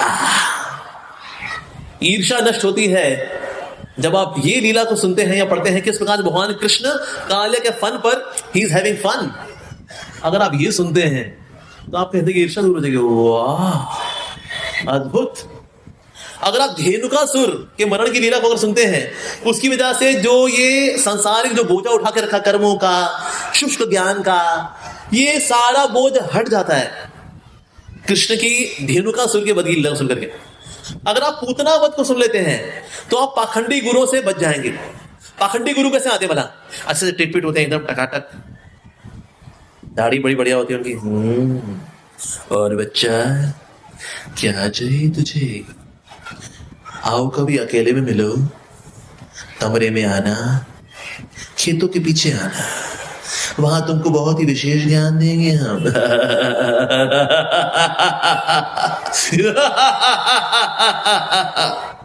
ऐसे पाखंडी गुरु से अगर आपको बचना हो तो आपको सुननी चाहिए पूतना की कथा। पूतना बाहर से ब्रजवासी बनकर के आई है, लक्ष्मी जैसा उसका स्वरूप है उसका, गोपी ड्रेस पहन करके आई है, गोपी ड्रेस, तिलक, कृष्ण को दूध पिलाने के लिए आई है। लेकिन क्या पिलाने के लिए आई? जहर। तो अगर इसी प्रकार से वो पाखंडी गुरु होता है, बाहर से तो गुरुजी दिखता है वो चकाचक टकाटक, लेकिन अंदर होता है उसका विष। कृष्ण के अलावा सब इधर उधर की सब बातें कर लेगा वो, लेकिन कृष्ण के बारे में नहीं बताएगा। ऐसा मैं कथावाचक को सुन रहा था, वो राम कथा कर रहे थे, ठीक है। वो कहते हैं राम एक संस्कार है, राम संस्कृति है, राम सभा है, राम एकता है, राम ये है, राम वो है। सर राम भगवान भी है, वो तो बताओ। उसके अलावा सब संस्कृति है, ये वो है, फला ढिमका सब कुछ। तो जो उनका तत्व है वो नहीं बताना, कृष्ण का तत्व, राम का तत्व, हरि का तत्व नहीं बताना। ये पूतना जैसे है बोला, ऐसे गुरु से बच जाएंगे आप। अगर आप पूतना की कथा सुनते हैं तो आप प्रमाणिक गुरु से मिल पाएंगे। ऐसा तो इसीलिए जीवन में जो भी कलेश है उनसे मुक्ति प्राप्त होती है यदि कृष्ण कथा सुनते हैं तो। अच्छा, अगर कोई व्यक्ति मुक्त हो चुका हो तो फिर तो जरूरत नहीं ना कृष्ण कथा की। हम लोग मुक्त नहीं है, हम लोग सुन लें। लेकिन जो मुक्त हो चुके हैं, जिनको सिद्धि प्राप्त हो चुकी है, उनको तो कृष्ण कथा सुनने की आवश्यकता नहीं है ना। नहीं जी, उनके लिए भी है कृष्ण कथा वास्तव में। तो भागवतम में ये श्लोक आता है, सूत उवाच आत्मरामश्च मुनियो निर्ग्रंथ अप्यरुक्रमे कुर्वन्ति ऐतुकहिं भक्तिम इत्थं भूत गुणो हरि। आत्मरामश्च मुनियो, यानी आत्माराम मुनि होते हैं ना, जिनमें कोई भी अब आत्माराम है वो जी, अब उनको कोई संसारिक इच्छा नहीं है, अब ब्रह्म के स्तर पे आ चुके हो, निराकार ब्रह्म, दिव्यता का सत, गुणातीत हो चुके हैं, वो दिव्य हो चुके हैं। निर्ग्रंथा, वास्तव में इनकी हृदय ग्रंथि अब टूट चुकी है, अहंकार की ग्रंथि अब नहीं रही, नो मोर ग्रंथि, निर्ग्रंथा, या ग्रंथों के भी अब परे जा चुके हैं ये। इसका एक और मीनिंग ये भी है भाई साहब, ऐसे लोग भी भगवान कृष्ण की जब दिव्य गाथाएं सुनते हैं, अप्यरुक्रमे, the heroic activities of Krishna अगर सुनते हैं तो क्या होता है बोला, कुर्वन्ति अहेतुकीम भक्ति, फिर ये आत्माराम जो मुनि है वो क्या करते हैं, भगवान की अहेतुकी भक्ति करते हैं। ऐसा कैसे जी, इत्थम भूत गुणो हरि, अब भगवान हरि के गुण है ही ऐसे। वैसे भगवान हरि निर्गुण है, उनमें ना सतोगुण ना रजोगुण ना तमोगुण, वैसे तो वो निर्गुण, लेकिन निर्गुण से भी ऊपर की अवस्था क्या है, गुण, जो कि दिव्य गुण। ऐसे दिव्य गुणों को सुनने के बाद इवन आत्मारामश्च मुनियो, इवन आत्माराम मुनि भी क्या करते हैं, कुर्वन्ति अहेतुकीम भक्ति, ये भी भक्ति करने लग जाते हैं जी। ऐसी है ये कृष्ण कथाएं, इतनी पावरफुल है कृष्ण कथाएं। इसका कोई एग्जाम्पल है, ऐसा कोई उदाहरण है कि कोई मुक्त हो चुका हो और ये हरि कथा सुन करके हरि का भक्त हो जाए, ऐसा कोई उदाहरण है जी? है। ये कृष्ण कथा करने वाले कौन है परीक्षित महाराज को, सुखदेव गोस्वामी। सुखदेव गोस्वामी पहले से ही मुक्त है, पहले से ही लिबरेटेड है, जन्म से ही लिबरेटेड है। और फिर उन्होंने क्या किया, इन्होंने सुन लिया अपने पिताजी के द्वारा कुछ भेजे हुए भक्तों को के द्वारा श्रीमद् भागवतम के कुछ श्लोक सुन लिए, सुन के हो गए अब भक्त। ये परमहंस है शुरू से ही, ज्ञानी परमहंस बन गए, प्रेमी परमहंस कृष्ण कथा को सुन करके। तो ऐसे से संसारी लोग सुन करके वो तरते हैं, जो तर चुके हैं ऑलरेडी वो और अधिक तर जाते हैं कृष्ण कथा को सुन करके। ऐसी पावरफुल है ये कृष्ण कथा। इसी प्रकार से चतुष्कुमार, चार कुमार हैं, ये भगवान हरि के चरणों से जो तुलसी की सुगंध है वो सूंघ करके हो गए, भक्त हो गए। अरे तो ऐसे कितने ही एग्जाम्पल हैं कि कोई निराकारवादी है और वो कृष्ण कथा सुन करके भक्त हो गए और फिर और आगे बढ़। अच्छा, जो भक्त बन चुके हैं उनका क्या, वो इसमें तो फिर और अधिक आनंद लेते हैं कृष्ण कथा के अंदर। जैसे कि ना हमारे एक बहुत ही महान श्रीमद् भागवतम के प्रचारक रहे हैं श्री राधा गोविंद महाराज, मतलब जितने भी कथा करने वाले हैं उनमें शिरोमणि है परम पूजनीय श्री राधा गोविंद महाराज। तो ये महाराज अभी काफी बीमार रहते हैं, शारीरिक स्तर पे, आध्यात्मिक स्तर से तो वो तो स्वरूप सिद्ध है। तो अपने शिष्य को बोलते हैं कि आज तुम ये वाला गीत पढ़ो, आज गोपी गीत पढ़ो। अब जो भक्त था गोपी गीत पढ़ रहा था, तो पढ़ते पढ़ते क्या हुआ, उसको थोड़ा प्रेशर लगा, लघु शंका लगी उसको। उसने गुरु महाराज मैं थोड़ा सा लघु शंका करके आऊं, थोड़ा सा इजी होके आता हूं जरा। मैंने कहा नहीं पढ़ो पढ़ो पढ़ो, चैप्टर पूरा हो गया था, अब जाऊं ना। कहता नहीं, अब अगला वाला गीत पढ़ो, अगला वाला गीत पढ़ो। कहता गुरु महाराज ये मैं थोड़ा समझ नहीं पाया, शिष्य को प्रेशर लगा हुआ है अच्छे से लघु शंका का, थोड़ा करके आ जाता तो फिर तसल्ली से पढ़ पाता मैं, लेकिन आपने कहा नहीं पूरा पढ़ करके जाओ। ऐसा क्यों किया बना आपने? तो महाराज श्री ने बड़ा सुंदर जवाब दिया। उन्होंने कहा तुमने अभी ना तुम गोपी गीत का पाठ कर रहे थे, और गोपी गीत में क्या है, जो गोपियां हैं भगवान कृष्ण के विरह में है, श्रीमती राधा रानी जो है वो कृष्ण के विरह में है। तो तुम्हारे लिए तो सिर्फ इतना होता कि जाना और इजी होकर के वापस आना, लेकिन उनके लिए वो काल बहुत बड़ा होता कि कृष्ण से मिलन कब ही होगा। तो इसलिए मैं चाहता था कि कृष्ण कथा में जब गोपियां विरह में है तो तुरंत कृष्ण के साथ मिलन करा दो अभी उनका, इसलिए अगला अध्याय पढ़ करके जाओ। इसीलिए सो ही सुन ले, राधा गोविंद महाराज कथा कर रहे हैं, लेकिन कथा करते हुए तो कहां पर है वो लीलाओं में है, वो लीलाओं में है। तो यानी कि अगर कोई संसारी व्यक्ति हो कृष्ण कथा सुनकर के वो मुक्त हो जाएगा। अच्छा, जो मुक्त हो चुका हो तो भक्त बन जाएगा, और कोई भक्त हो जैसे परमहंस वैष्णव जैसे राधा गोविंद महाराज, तो ये तो वास्तव लीलाओं में प्रवेश कर जाते हैं कृष्ण कथा सुन करके। तो कृष्ण कथा इस प्रकार से सबका कल्याण करने वाली है, चाहे कोई किसी भी स्तर का व्यक्ति हो, everyone gets benefited by Krishna कथा, सबका कल्याण करती है कृष्ण कथा। ओके, तो एक और बड़ा सुंदर श्लोक आता है, दशम स्कंद के अंदर आ रहा है। क्या आ रहा है ये श्लोक इस प्रकार से, निवृत्त तर्षे रूपगीयमाना भवो शाश्रोत्र मनोभिरामात् का उत्तम श्लोक गुणानुवादा कुमान रजेत विना पशुगुणात्। ये कृष्ण कथा का भला कौन पान करेगा, कौन नहीं करेगा। निवृत्त तर्षे, किससे कृष्ण कथा सुननी चाहिए?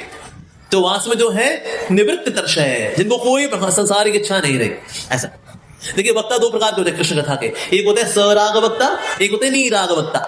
सराग वक्ता मतलब कि वक्ता की खुद की अपनी कुछ इच्छाएं होती हैं। यहाँ देखिए जी, कथा करेंगे 11 लाख लगेगा, साथ में म्यूजिशियंस को अलग से देना पड़ेगा, अगर आप हाँ बोलते हैं तो कहिए, नहीं हाँ नहीं तो हम चलते हैं। अच्छा स्वामी जी को दूसरा पैकेज बता दीजिए कुछ। इस प्रकार से कई बार कथावाचक होते पर उनका निवृत्त तर्षय नहीं होते वो, यानी कि उनके हृदय में इच्छाएं होती हैं, कुछ लाभ मिलेगा, शायद हम और पॉपुलर हो जाएंगे, हमारे और शिष्य बढ़ जाएंगे। कृष्ण कथा सुननी चाहिए किससे? ऐसा व्यक्ति जो कि निवृत्त तर्षय, किसी प्रकार की संसारिक इच्छा ना हो। शुकदेव गोस्वामी ऐसे कथावाचक है।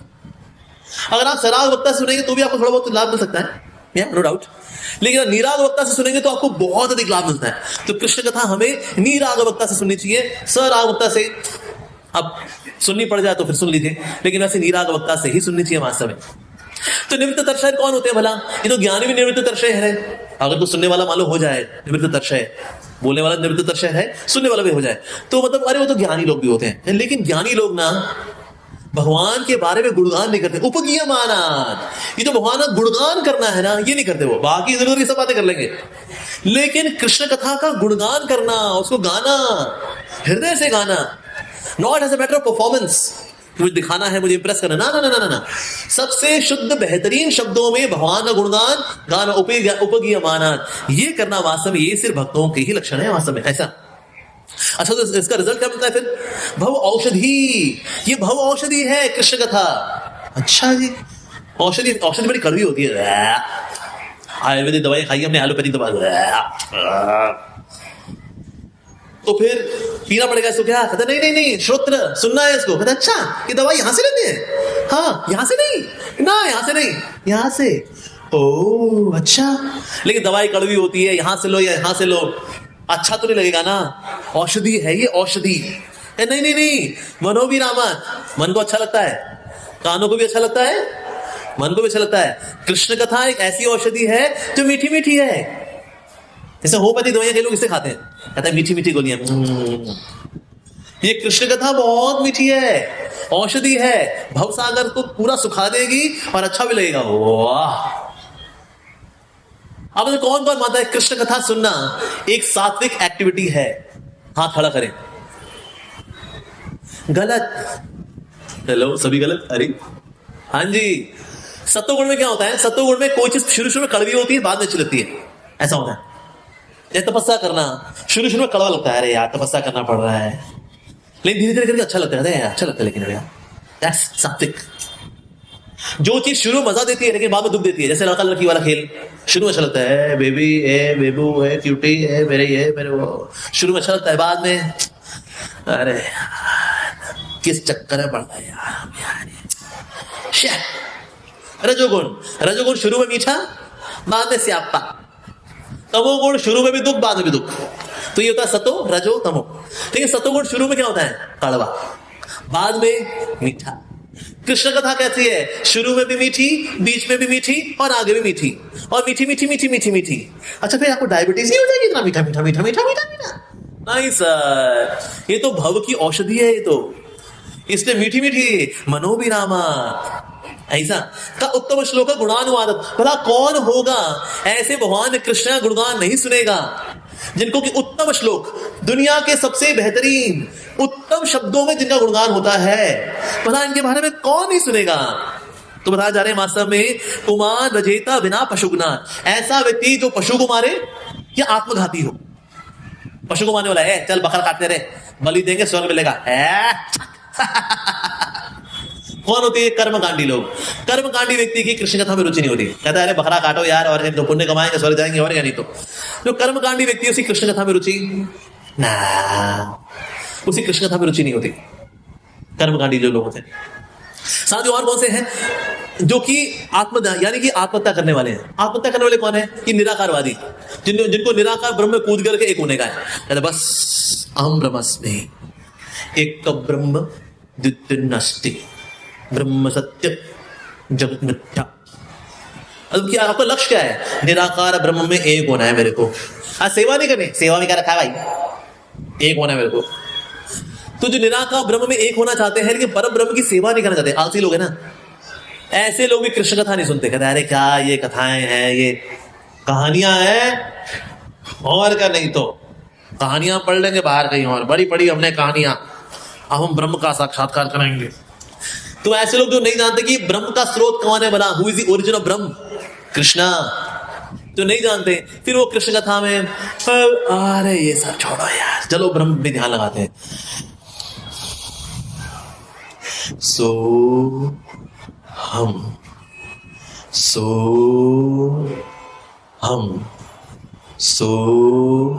जाओ, सोहम करते करते बेचारे सो जाते हैं। अरे सर सोहम नहीं, दासोहम, मैं तो दास हूं, मैं कृष्ण का दास हूं, उनके भक्तों का दास हूं। इस भाव से जिएगा वो कृष्ण कथा सुनने के लिए आएगा, अन्यथा कृष्ण कथा में रुचि कहां आ रहे हैं, नहीं रहे। तो दो प्रकार के लोग हैं जो कृष्ण कथा में रुचि नहीं रखते, हालांकि कृष्ण कथा अमृतमय है लेकिन फिर भी इसमें रुचि नहीं रखते वो लोग। दो प्रकार के लोग, एक पशुघ्न यानी कि जो पशुओं को मारने वाले हैं, अंगड़ी तोड़ने वाले हैं, नॉनवेज खाने वाले हैं। मछली क्या है, ये तो गंगार फल, अभी गंगार फल खाएगा, तो गंगा का फल है, इसको खा लो, भालो अति भालो। मछली खाएंगे, मांस खाएंगे, अरे साथ इसका मतलब ये भी है जो दूसरों को कष्ट पहुंचाने में चूकते नहीं है, ऐसे लोग भी कृष्ण कथा में रुचि रखते नहीं है। अब कई लोग ना ऐसी कटुवाणी बोलते हैं, सामने वाले को छलनी कर देते हैं, ऐसा बोलेंगे ना, तू है क्या, कुछ ना कुछ बोल देंगे ऐसा, और सामने वाला अरे बस।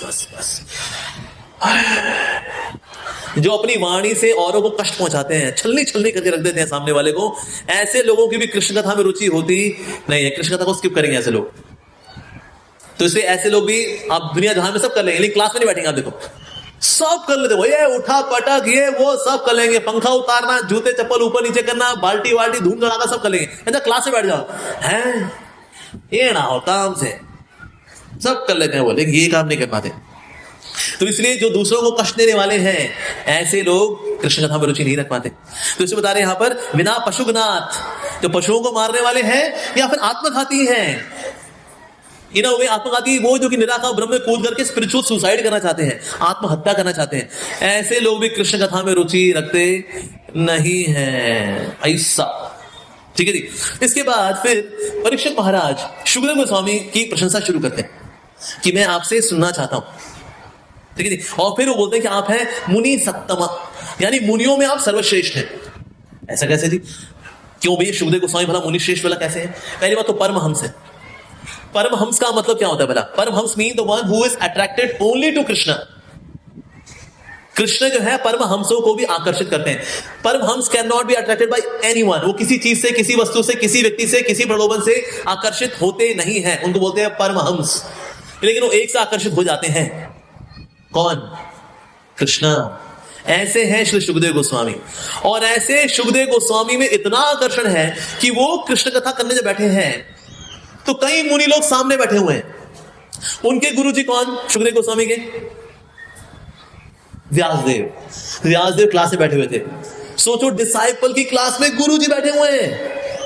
व्यासदेव के गुरुजी कौन? नारद मुनि, वो भी बैठे हुए हैं। यानी डिसाइपल के गुरु भी बैठे, डिसाइपल के गुरु भी बैठे, और इसके अलावा और कई बड़े बड़े दिग्गज बैठे हैं। और यह कृष्ण कथा करने वाला कौन? 16 साल का बालक। वो क्या भक्ति होगी शुकदेव गोस्वामी की कि 16 साल की उम्र वाला ऐसा जवान लड़का है, लेकिन सामने बैठे वाले कौन? ऑडियंस में कौन बैठा है? परमहंस लोग बैठे हैं। परमहंस लोग कृष्ण कथा के लिए पहले आते हैं। अरे भाई कृष्ण कथा होने वाली है, आराम से नहीं आएगा। अरे पहले जय राधा माधव गाएंगे, फिर ओम अज्ञान तिमिरांधस्य से होगा, उसके बाद क्लास शुरू होगी, चलते हैं 8 साढ़े 8 बजे चलेंगे, 9 बजे तक बैठेंगे, 9 बजे प्रसाद है भाई, और क्या? नहीं तो ना, सब के सब श्री शुकदेव गोस्वामी से पहले पहुंच गए थे क्लास के अंदर। ऐसा वैसा नहीं कह रहा कि मैं क्लास दे रहा हूं, क्लास में टाइम जाया करो। इसके अलावा अगर कोई और भी क्लास दे रहा हो, हमें क्लास में कथावाचक से पहले पहुंच जाना चाहिए और उसके उठने के बाद उठना चाहिए। इतना का शिष्टाचार है और कुछ नहीं।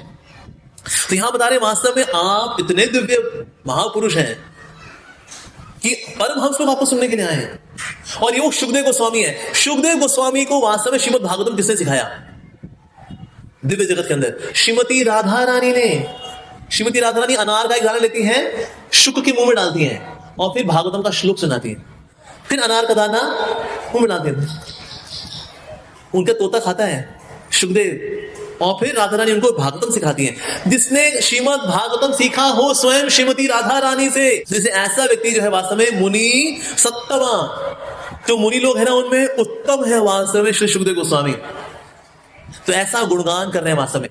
यानी ये यहाँ शिक्षा लेने वाली ये भी है कि अगर आप कृष्ण कथा को सुनना चाहते हैं, उसको पचाना चाहते हैं, उसको आत्मसात करना चाहते हैं, तो आपकी कृष्ण कथा करने वाले में श्रद्धा होनी चाहिए। अगर आपकी श्रद्धा नहीं है तो आप उसका लाभ नहीं उठा पाओगे।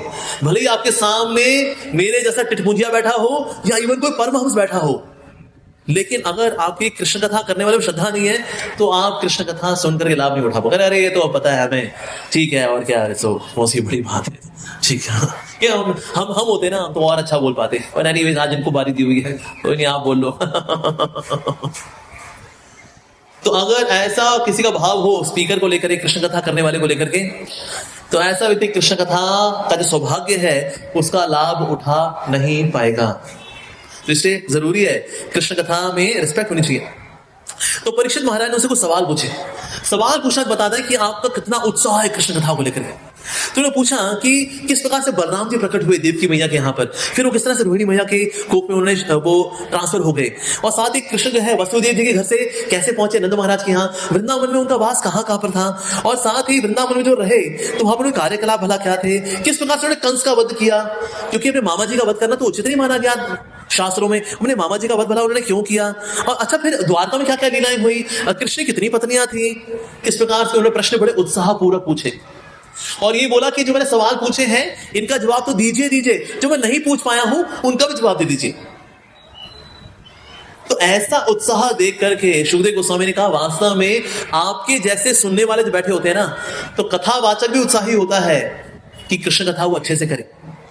तो इसीलिए आपके प्रश्न पूछना या आपका उत्साह बहुत ही प्रशंसनीय है। सोचिए कथा अगर सुनने वाले अगर आसपास सब उदास बैठे होंगे, बीच में घड़ी देख रहे होंगे, अरे भाई अब बस 8:35 हो ही गए, ये अभी कोई व्हाट्सएप खोल ले अपना, आ रहा हूँ भाई, अभी थोड़ी देर में आ रहा हूँ, आधा घंटा भी और पकाएंगे भाई साहब, अभी फिर आता हूँ, ठीक है भाई। अब सुनने वाले जो है ऐसे बैठे उदासीन होके बैठे हो, कोई व्हाट्सएप खोल के बैठा हो, अगर मैं कोई कोनी मार रहा हूँ, ए सुनना, ये बोल, क्या है, कृष्ण कथा में ऑडियंस अगर ऐसी बैठी हो तो कथावाचक में देखा लगता है सुनने का मैन है नहीं भक्तों का आज, चलो फिर किसी और दिन करते हैं कृष्ण कथा। लेकिन सब अगर उत्साही होकर बैठे होते हैं ना यार, तो इसीलिए ऐसे वो स्पीकर बोलता है लगता है सबका बड़ा उत्साह है आज सुनने का।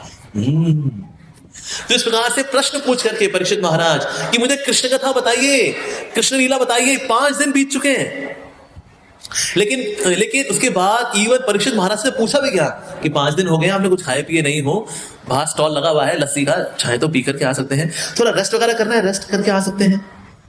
लेकिन परीक्षित महाराज का कोई इंटरेस्ट नहीं है जी ना। उन्होंने क्या बोला वास्तव में, निषादि दुह समाक्षमा अक्षुन्मा तत्तो नपि बाधते पिबंतम त्वन्मुखान भोज्य अच्युतम हरि कथामृतम। वास्तव में ये जो तृष्णाएं होती हैं, प्यास की वजह से कोई डिस्ट्रैक्ट हो सकता है, राइट। और परीक्षित महाराज बोल रहे हैं कि मैं बहुत प्यासा था तो मैंने मरा हुआ सांप गले में डाल दिया था शमीक ऋषि के। प्यास ऐसी चीज है कि मैं शिष्टाचार का उल्लंघन कर चुका हूं, राइट। लेकिन अभी मैं आपके मुख से निकलने वाली जो कृष्ण कथा है इसका पान कर रहा हूं, मुझे कोई प्यास सता नहीं रही है।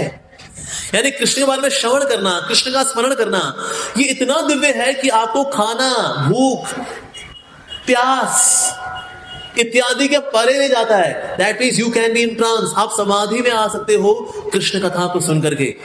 भूख प्यास का होश ही नहीं रहा जी। सो परीक्षित महाराज बोल रहे हैं वास्तव में मेरे को और कोई प्यास नहीं है, मेरे को सिर्फ एक ही प्यास है, ये आपके मुख से जो अमृत निकल रहा है ना, बस मैं यही सुनता रहा हूं, बस यही मेरे को प्यास है और कोई प्यास नहीं। ऐसा नहीं पी के जाऊं, पानी वानी पी के आऊं, लस्सी छाछ पी के आऊं, नींबू पानी पी करके आऊं, मोहितो पी करके आऊं ना, कुछ नहीं। सिर्फ कृष्ण कथा। ये आपके मुख से निकल रहे ना वास्तव में, इसलिए बता रहे वास्तव में क्या, त्वन्मुखान भोज अच्युतम हरि कथामृतम। आपके मुख से वास्तव अम्बुज यानी अमृत के समान निकलने वाली जो कृष्ण कथा है, अमृत है वास्तव में, और मुझे अमृत के अलावा कुछ नहीं चखना। तो एक ना पक्षी होता है, उसको बोलते हैं चकोर।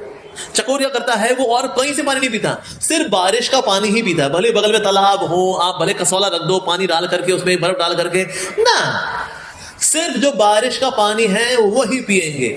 उसी प्रकार से कृष्ण के जो सच्चे भक्त होते हैं वो कृष्ण कथा के अलावा और इधर उधर की बात नहीं सुनते। चलो कृष्ण कथा भी सुन ली, थोड़ी होली कथा भी सुन लेते, थोड़ा ये भी सुन लेते, थोड़ा वो भी सुन लेते हैं, प्रसादा मिलना चाहिए जी।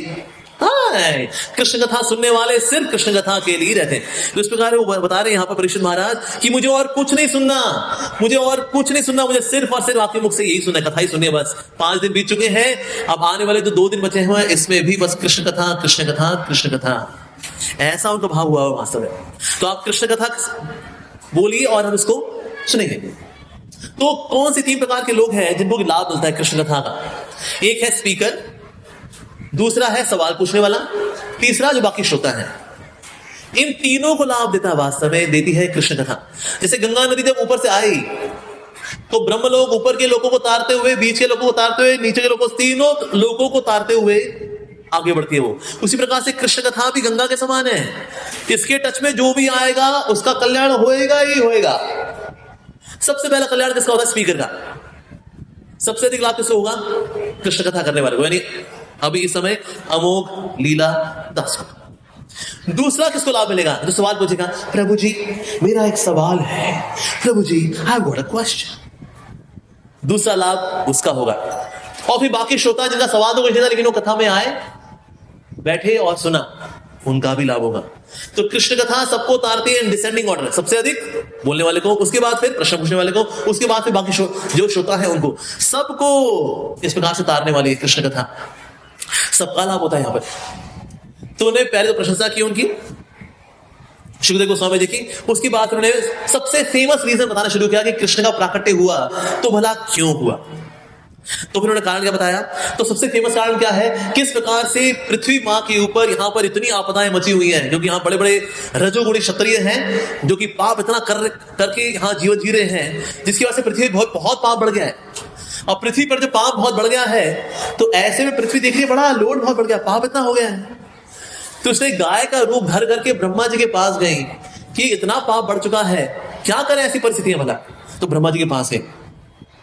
अब ब्रह्मा जी ने सोचा, सृष्टि करना डिपार्टमेंट मेरा, डिस्ट्रक्शन डिपार्टमेंट शिव जी के पास। ये जो प्रॉब्लम लेकर के आई है ये तो मेंटेनेंस की है। मेंटेनेंस कौन देखता है? कौन देखता है? विष्णु। चलो जी विष्णु जी के पास। तो अपने साथ लेकर गए किनको? शिव जी को भी लेके गए और इंद्र को भी लेकर गए, देवताओं को भी लेकर गए। सब पहुंचे वहां पर। इंद्र को इसलिए लेकर गए कि अगर पालन होना है तो इंद्र पालन करने वाले हैं। यहां पर शिव जी भी हैं जो असुर है उनका नाश करने वाले हैं। पर ये 2 प्रोजेक्ट्स सब सुपरलेटिव डिग्री में करने होते हैं तो आप करते हैं। तो इसीलिए ये पहुंचे देवताओं के पास, क्षीर सागर के पास। और क्षीर सागर में पहुंच करके इन्होंने प्रार्थनाएं अर्पित करनी शुरू की भगवान को। अब भगवान को इधर से प्रार्थना कर रहे हैं, अभी भगवान विष्णु के दर्शन नहीं हो रहे, ना किसी को कोई आवाज सुनाई दे रही है। क्षीर सागर पे पहुंच करके सबने प्रार्थनाएं की। ब्रह्मा जी ने विशेष रूप से सबका प्रतिनिधित्व करते हुए भगवान के प्रति प्रार्थनाएं की। अब जो प्रार्थनाएं हो रही हैं तो ब्रह्मा जी जो है उन्होंने ट्रांस में आकर के भगवान की वाणी को सुना। अब देखिए बाकी देवी देवता नहीं सुन पाए, भगवान का ना सुन पाए ना देख पाए, वो बस वेट करते हैं। ब्रह्मा जी का लगा हुआ है, सुनाई दे रहा है? नहीं। वो दिख रहा है? नहीं।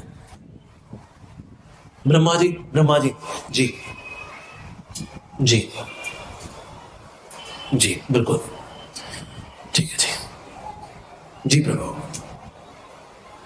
जी प्रभु। उनको नॉलेज डाउनलोड हुई, कहता है ये ब्रह्मा जी का तो हो रहा है, अपने को नहीं हो रहा।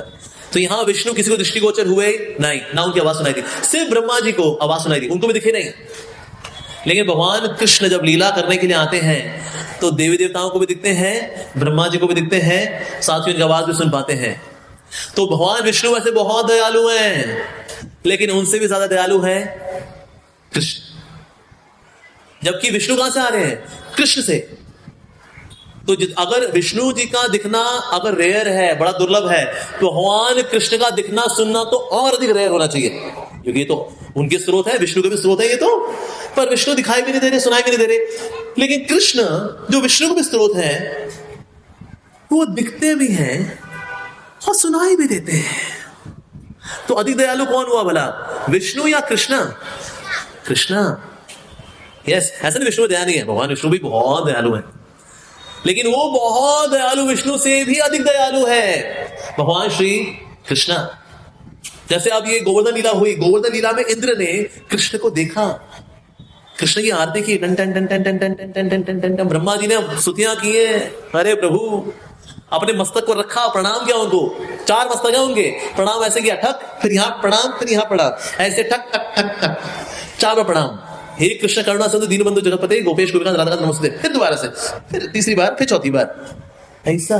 यह जगन्नाथ जी की रथ यात्रा होती है ना, तो ब्रह्मा जी आते तो टक टक टक टक 4 बार प्रणाम करते हैं वो, 4 सरों से, ऐसा। तो ब्रह्मा जी को, देवी देवताओं को भगवान दिखे भी और सुनाए भी दिए। सो कृष्ण है सो वेरी मर्सीफुल। तो उन्होंने क्या बोला, उन्होंने बोला तत्र गत्वा जगन्नाथम देवदेवम विशाखपिम।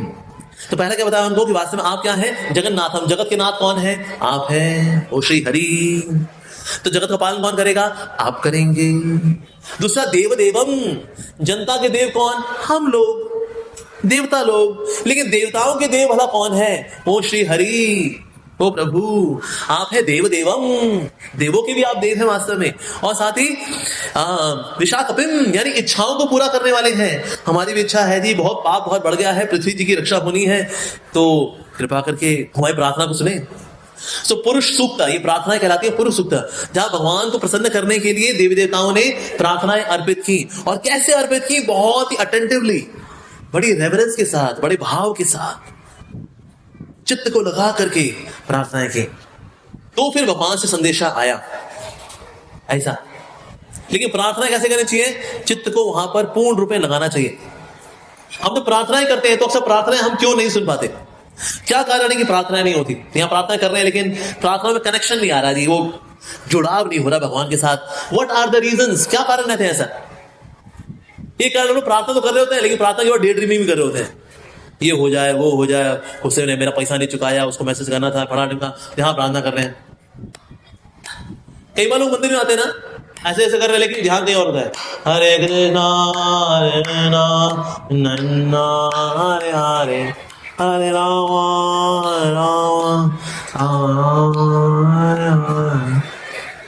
सब प्रार्थना करते हो, ध्यान कहाँ है, वो कुछ नहीं, वो कोई आया था बड़ा सुंदर सा, मैं उसको देखना शुरू कर दिया मैंने,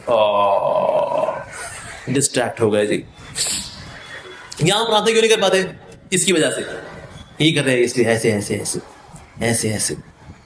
जैसे कई बार डिवोटी ऐसे जपा करते हैं, ऐसे हाथ होता है ऐसे ऐसे, हरे हरे हरे हरे हरे नारे हरे राम हरे हरे हरे हरे हरे हरे हरे हरे खड़े खड़े खड़े लड़े लड़े लड़े हरे नारे नारे। जय श्री कृष्ण चैतन्य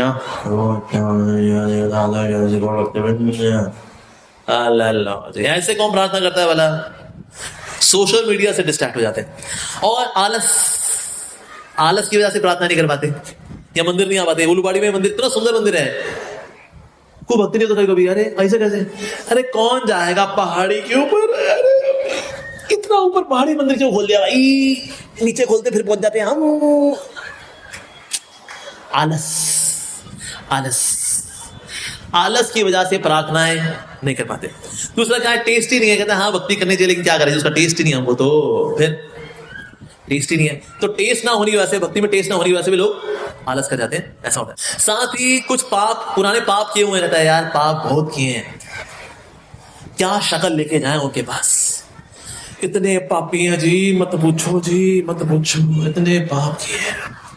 रुक्मिणी कृष्ण ओह क्या चेहरा लेके जाएं, घूंघट उड़ के जाएं, तो अपने पुराने पाप कृत्यों की वजह से ना, शर्म की वजह से क्या ही बताएं, अकेले में हम क्या क्या हरकतें करते हैं, तो गिल्ट की वजह से अक्सर नहीं आ पाते। एक और ही कारण रहता है, साथ ही जल्दबाजी में भी नहीं कर पाते। जल्दी बात, जल्दी जल्दी जल्दी जल्दी घर में आकर पूजा करें। हम जय जगदीश हरे, हम जय जय सुखदंपति करे आवे कृष्ण देता। भाई लंच तैयार कर दो, ऑफिस जाना मेरे को, लेट हो रहा है मेरे को। सुखदंपति करे आवे कृष्ण देता, हो जाएगा जल्दी, हो जाएगा जल्दी। ऐसे बत्ती फटाफट मारते थे। भगवान भी रहे घूमने, अरे बस रुक जा मेरे बच्चे, बस क्या बात है, अरे अरे अरे वी आर रशिंग। हम प्रार्थना नहीं कर पाते, क्यों? बिकॉज रश, जल्दी जल्दी जल्दी, फास्ट फास्ट फास्ट फास्ट। अरे बहुत सारे काम पड़े, हमको हमारा बिजनेस भी है, नौकरी भी है, जल्दी जल्दी जल्दी जल्दी जल्दी जल्दी। रशिंग, या तो रश है या रस है। हमको रस की प्राप्ति इसलिए भी नहीं होती बिकॉज ये रशिंग, जल्दी जल्दी जल्दी जल्दी जल्दी जल्दी, ऐसा हो जाता है रशिंग। एक और कारण है, now we are set in mechanical mode. अब हम मैकेनिकल हो चुके हैं, नो फीलिंग्स, नो इमोशन। ओम जय जगदीश हरे, स्वामी जय जगदीश हरे, सुख संपत्ति करो आवे, कष्ट मिटे धन का। बाबूजी को फीलिंग्स है आप में, फीलिंग्स वो कौन है? अब एक रूटीन होता है, वो आता है एक्सेट। तो इसलिए मैकेनिकली करना, रशिंग में करना, पैशंस में करना, पुराने गिल्ट की वजह से करना, इसकी वजह से हम ये ठीक से नहीं कर पाते। तो इसलिए डे ड्रीमिंग से बचना चाहिए, लेजीनेस से बचना चाहिए, सोशल मीडिया से बचना चाहिए। गिल्ट, टेस्ट, पैशंस, ये जितने भी अवरोध हैं, अटेंटिवली प्रार्थना करने में इनको दूर करना पड़ेगा। तो फिर प्रार्थनाओं के बाद कनेक्शन बनता है भगवान के साथ। किसी से चाहिए कनेक्शन, कृष्णा कनेक्शन, हाँ, तो उसके लिए ये सब अवरोधों से बचना पड़ेगा आपको, तब जाके बात बनेगी वास्तव में, ऐसा। उसके बाद in trance he receive the message, Brahma ji को मैसेज मिला और फिर उन्होंने बताया किस प्रकार से आप सबको यदुओं के बीच में जन्म लेना है, यदु परिवार में देवी देवताओं को प्रकट होना है। तो ताकि जो देवी यदुओं के बीच अभी ना ऐसे लोग भी हैं जो कि भगवान कृष्ण एक समय इवन हेवन में यानी स्वर्ग में भी भगवान अपना एक अंश अवतार दिया था। तो कुछ भगवान के यदु जो पार्षद थे वो भी देवी देवता के रूप में आए थे ताकि भगवान की लीलाओं में सहयोग दे सके। यहाँ ब्रह्मा जी बता रहे हैं कि आप सबको भी जाना है देवी देवताओं को, उन देवी देवताओं को जो कि यदुवंशी ही हैं लेकिन देवी देवताओं के बीच में रहते हैं, उनको भी आना है। उनकी जो पत्नियां हैं उनको भी आना है। किसके लिए आना है वास्तव में? क्योंकि भगवान की संगिनियां ही हैं ये वास्तव में, यानी साधारण अप्सराओं की बातें हो रही है यहाँ पर। ना ना ना ना ना, जो भगवान के पार्षद हैं, देवी देवताओं के बीच में रहते हैं, उनको बोला जा रहा है कि आप ये तैयारी करिए, भगवान आने वाले हैं। और ऐसा इसलिए भी करना जरूरी है क्योंकि आप जब उनकी लीलाओं में आएंगे तो आपको ब्रजवासियों का संग करने का मौका मिलेगा और इस प्रकार से कृष्ण लीला में भाग लेने का मौका मिलेगा। इस प्रकार से ब्रह्मा जी ने जो देवी देवता इत्यादि थे सबको बोला। तो कुछ जो देवी देवता, जो रेगुलर वाले देवी देवता हैं, वो निहारते हैं, दे admire the past times of Krishna, भगवान की लीलाओं को वो निहारते हैं, उनका गुणगान करते हैं। बीच में आपने देखा ना, फ्लावर की वर्षा हो रही है, फूलों की वर्षा हो रही है। ये देवी देवता ये लीलाओं में ये वाला कार्य तो करते हैं, जो रेगुलर वाले देवी देवता हैं। जो भगवान के पार्षद वाले देवी देवता बीच में कुछ जो रहते हैं वो लीलाओं में भी भाग लेते हैं। इस प्रकार से ब्रह्मा जी ने उनको कहा कि अब आप सब लीला में की तैयारी करिए। साथ ही उन्होंने कहा कि आप सभी तैयारी करिए, कृष्ण भी आ रहे हैं और साथ ही बलराम जी भी आ रहे हैं। ये बलराम जी वही है जिनके अंशावतार है वो अनंत शेष, जो हमेशा कृष्ण का गुणगान कर रहे हैं, अनंत शेष, वो भी आएंगे। अनंत शेष का मतलब है जो भगवान कृष्ण का अनंत गुणगान करे और उसके बाद जो शेष बच जाए वो भी कर दें। भगवान की अनंत सेवा करें और फिर जो शेष बच जाए अनंत के बावजूद भी वो भी कर दें, उनको बोलते हैं अनंत शेष। पूरा सब कुछ अनंत अगर नष्ट हो भी जाए तो भी जो शेष बचेंगे वो है अनंत शेष। ऐसे हैं अनंत शेष, वो अनंत शेष हैं बलराम जी के अंशावतार। वो बलराम जी भी आ रहे हैं इस बार लीला करने के लिए भगवान श्री कृष्ण के साथ। ऐसा ब्रह्मा जी ने जो मैसेज उनको मिला था उसको फिर आगे उन्होंने लिया। साथ ही बताया कृष्ण भी आ रहे हैं। तो कैसे आ रहे हैं भला भगवान श्री कृष्ण? बताया देहम मानुषम आश्रित्य। देह कैसा होगा उनका? मानुषम आश्रित्य। ओ, यानी कि भगवान मनुष्य रूप में आ रहे हैं। अब ऐसे कौन कौन मानता है कि कृष्ण भगवान मनुष्य रूप में आते हैं? हाथ खड़ा करें। सबने हाथ खड़ा कर दिया ना? गलत। कृष्ण मनुष्य रूप में नहीं आते हैं। वास्तव में हमारा रूप है जो भगवान के जैसा है।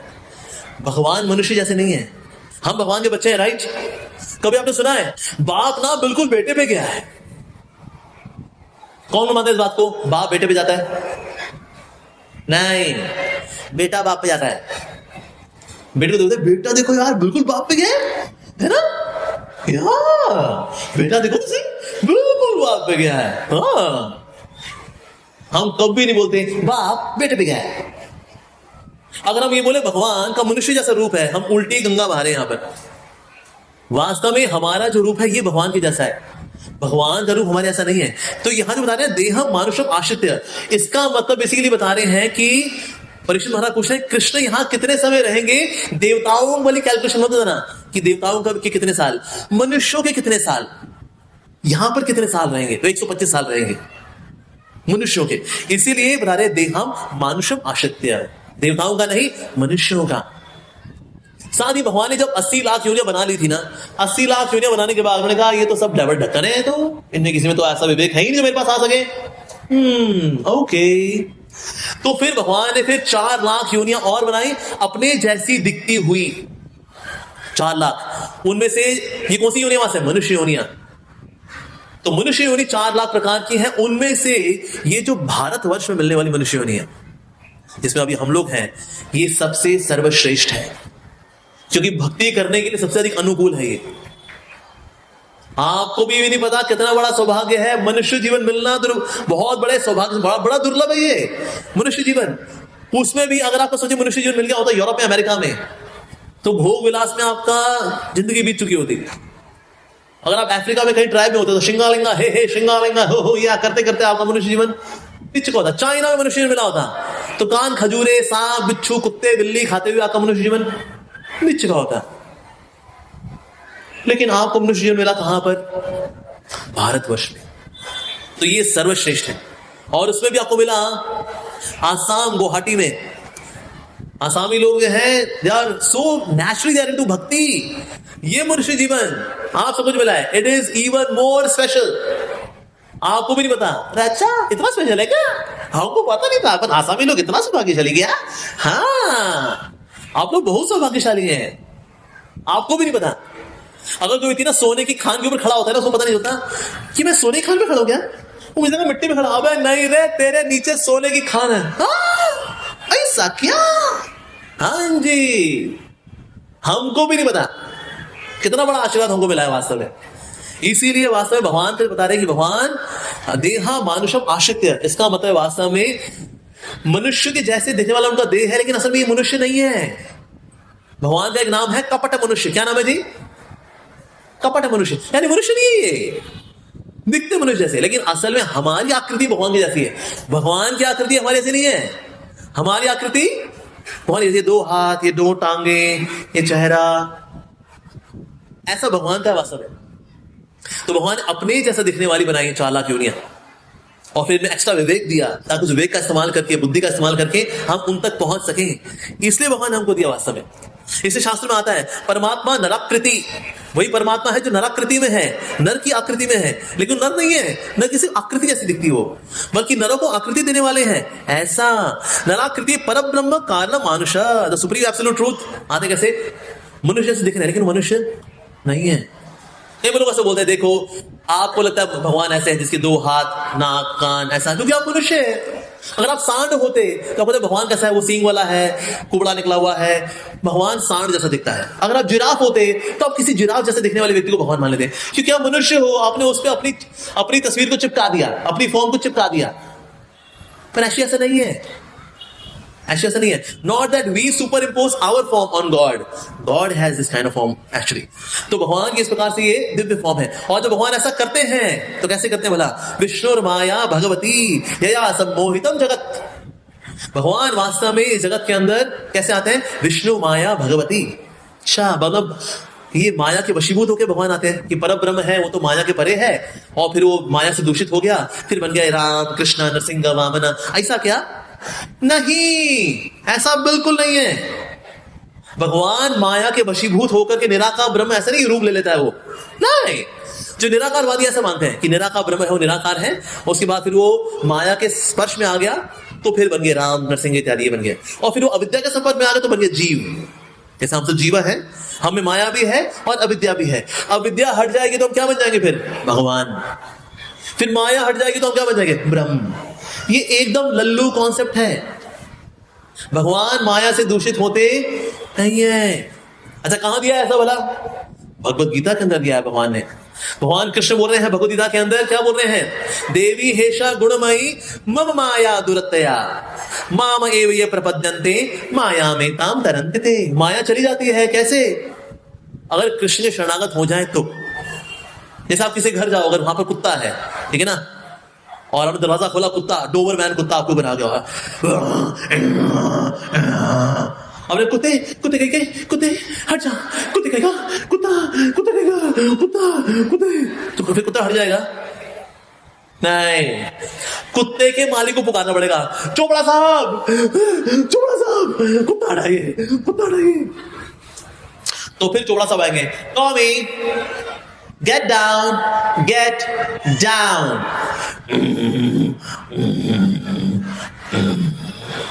तो कुत्ता पीछे हटने वाला है, राइट? ऐसे अगर आप माया, अगर आप पे झपट पड़ी और माया का चंगुल फंस गया, हम सब माया के चंगुल के अंदर है, तो कैसे निकलेंगे भला? माया को गाली देके, माया पिशाचनी डाकिनी चुड़ैल गई, हट जा, छोड़ दे मेरे को, फिर माया छोड़ देगी? नहीं, माया के मालिक को पुकारना पड़ेगा, ओ कृष्णा ये माया से बचाइए, बहुत डेंजरस है आपकी माया, प्रभु प्रभु। तो भगवान बोलते माया गेट डाउन माया। तो माया से बच सकते हैं हम। संसार में बड़े बड़े बाबे लोग माया फंस जाते हैं, हे बच्चा कैसे बच्चा, क्योंकि बाबा जी कृष्ण के शरण में नहीं जाते। सो माम एव ये प्रपद्यन्ते माया में ताम तरते, जो माया से हमको तार देगा वो खुद माया फंस जाएगा क्या? ऐसा कैसे रे? चिंगारी कोई भड़के तो सावन उसे बुझाए, सावन जो आग लगाए तो उसे कौन बुझाए? माया से हमें कौन निकाले? प्रभु प्रभु खुद माया फंस गए तो अरे अब कौन बचाए? अगर भगवान ही माया में लिप्त होते तो भला हमें माया से कैसे निकाले? भगवान माया के परे, माया उनकी दासी है, बल्कि सेविका है उनकी। विलज्जया मानया यस्य स्थानु इक्षपते मुया। कैसी रहती हो? विलज्जया। माया भगवान के सामने कैसे रहती है? लज्जा में। क्योंकि माया क्या है? नौकरानी। भगवान की दो माया, एक है योग माया राधा रानी, एक है महामाया दुर्गा। महामाया संसार में लोगों को भटकाती है, घुमाती है, फिराती है, 84 लाख योनियों को घुमाती है, दैट इज महामाया। अच्छा महामाया कैसे रहती है? नौकरानी के रूप में। योग माया पत्नी के रूप में। जैसे पति हो, पत्नी है, नौकरानी है। नौकरानी कैसे रहती है? पीछे पीछे रहती है, कहते आगे आजा, कहते नहीं हम आगे कैसे आए, बाबूजी सामने है ना, बाबूजी के सामने हम नहीं आते हैं। नौकरानी मालिक के आगे आती नहीं है। उस तरह से माया कृष्ण के सामने नहीं आती, विलज्जया। प्रभु के सामने कैसे आए? मेरे को जो सेवा मिली हुई बड़ी टेढ़ी मेढ़ी सेवा है, लोगों को घुमाने वाली सेवा है। संसार में घुमाती कौन है? माया। किस हसीन यार का दिल फसाया है, जादू है जुनून है, कैसी माया है। सो माया कहती है अरे क्या सेवा मिली हुई है, अरे क्या मुंह दिखाए रे, पीछे पीछे रहते हैं। इसलिए भगवान माया से डायरेक्ट डील नहीं करते। जैसे कि घर का मालिक नौकरानी से डायरेक्ट डील नहीं करता। कैसे डील करता है? वाइफ को बोलता है वो, यार सुनो, उसको बोलो टाइम से आया करे, देरी से आती है वो, ऑफिस को लेट हो जाता है, बोलो उसको। तो पत्नी बोलती है नौकरानी को, अरे सुन बाबूजी गुस्सा कर रहे थे, तू लेट से आती है, उसकी बात सुन को लेट हो जाता है, टाइम से आया कर। ठीक बीबी जी मैं टाइम से आऊंगी। तो उसी प्रकार से योग माया महामाया को बताती है क्या करने का है। भगवान महामाया के टच में बिल्कुल नहीं आते। वट एवर डीलिंग्स जो उनको करनी है योग माया के थ्रू कर लेते हैं। योग माया कर लेती है, अरे यू डू। सो भगवान माया में आ जाएगा ना। तो अगर यहां बताया जा रहा है विष्णु और माया भगवती, ये कौन सी माया है? भगवती, उनकी योग माया वास्तव में, ये महामाया नहीं है। तो भगवान जो लीला करने के लिए आते हैं तो अपनी योग माया में आते हैं।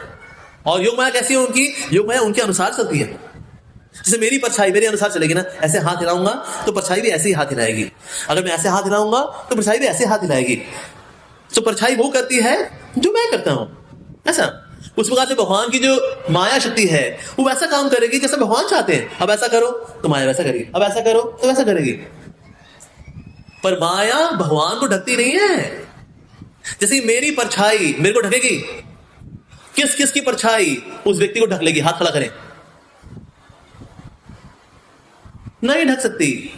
मेरी परछाई मुझको नहीं ढक सकती, लेकिन मेरी परछाई चींटियों को ढक सकती है। जो चींटियां है ना, उनको ढक सकती है। तो जीवात्माओं को ढक सकती है माया, लेकिन भगवान को माया नहीं ढकती।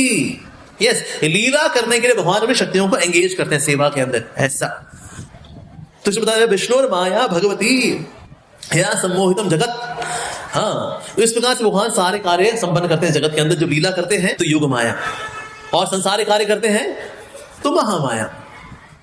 जैसे यशोदा मैया है, इस बात को नहीं समझती कि कृष्ण मेरा बेटा है, ये भगवान है। कोई बोले यशोदा मैया your Krishna is supreme personality of God head. Yashoda मैया यहां से पता क्या आएगा आपके पास? गाय का गोबर। ऐसा कैसे? यशोदा मैया पागल हो गया है, मेरा कृष्णा, मेरा लाला भगवान थोड़ी ना है, नारायण भगवान है, ये तो मेरा लाला है रे। तो योग माया, तो यशोदा मैया कौन सी माया में है? महामाया, योग माया है जी? योग माया, यस, लीला के अंदर योग माया। अच्छा, शिशुपाल, अरे कृष्ण तू ग्वाला कहीं का है, कपटी पाखंडी, ये वो फला ढमकाना, 100 गालियां। ये योग माया महामाया है जी? महामाया, यस। गोपियां जो है कृष्ण को अपना प्रियतम मानती हैं, ये नहीं जानती कि वो परम भगवान है। तो कौन सी माया? योग माया, महामाया? योग माया। कंस सोच के बैठा, ये कृष्ण है, इसको तो मैं मारूंगा, ये मेरा क्या काल बनेगा। और फिर वो पूतना को, शक्तासुर, इनको सब भेजता है। ये कौन सी माया?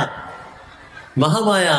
तो भगवान के प्रति जब द्वेष होता है दैट इज महामाया, और भगवान के साथ लीलाओं में सहयोग होता है दैट इज योग माया। यानी कि भगवान की लीलाओं में महामाया होती कि नहीं होती? होती है उन लोगों के ऊपर जो भगवान से द्वेष करने वाले हैं, लेकिन जो भगवान की सेवा करने वाले हैं वो किसमें होते हैं? योग माया। तो सारी माया, चाहे योग माया या फिर महामाया, दोनों भगवान का अनुगत है, भगवान माया का अनुगत नहीं होते। इस प्रकार से अभी शुरुआत करते हैं श्रील शुकदेव गोस्वामी भगवान के दिव्य रूप का।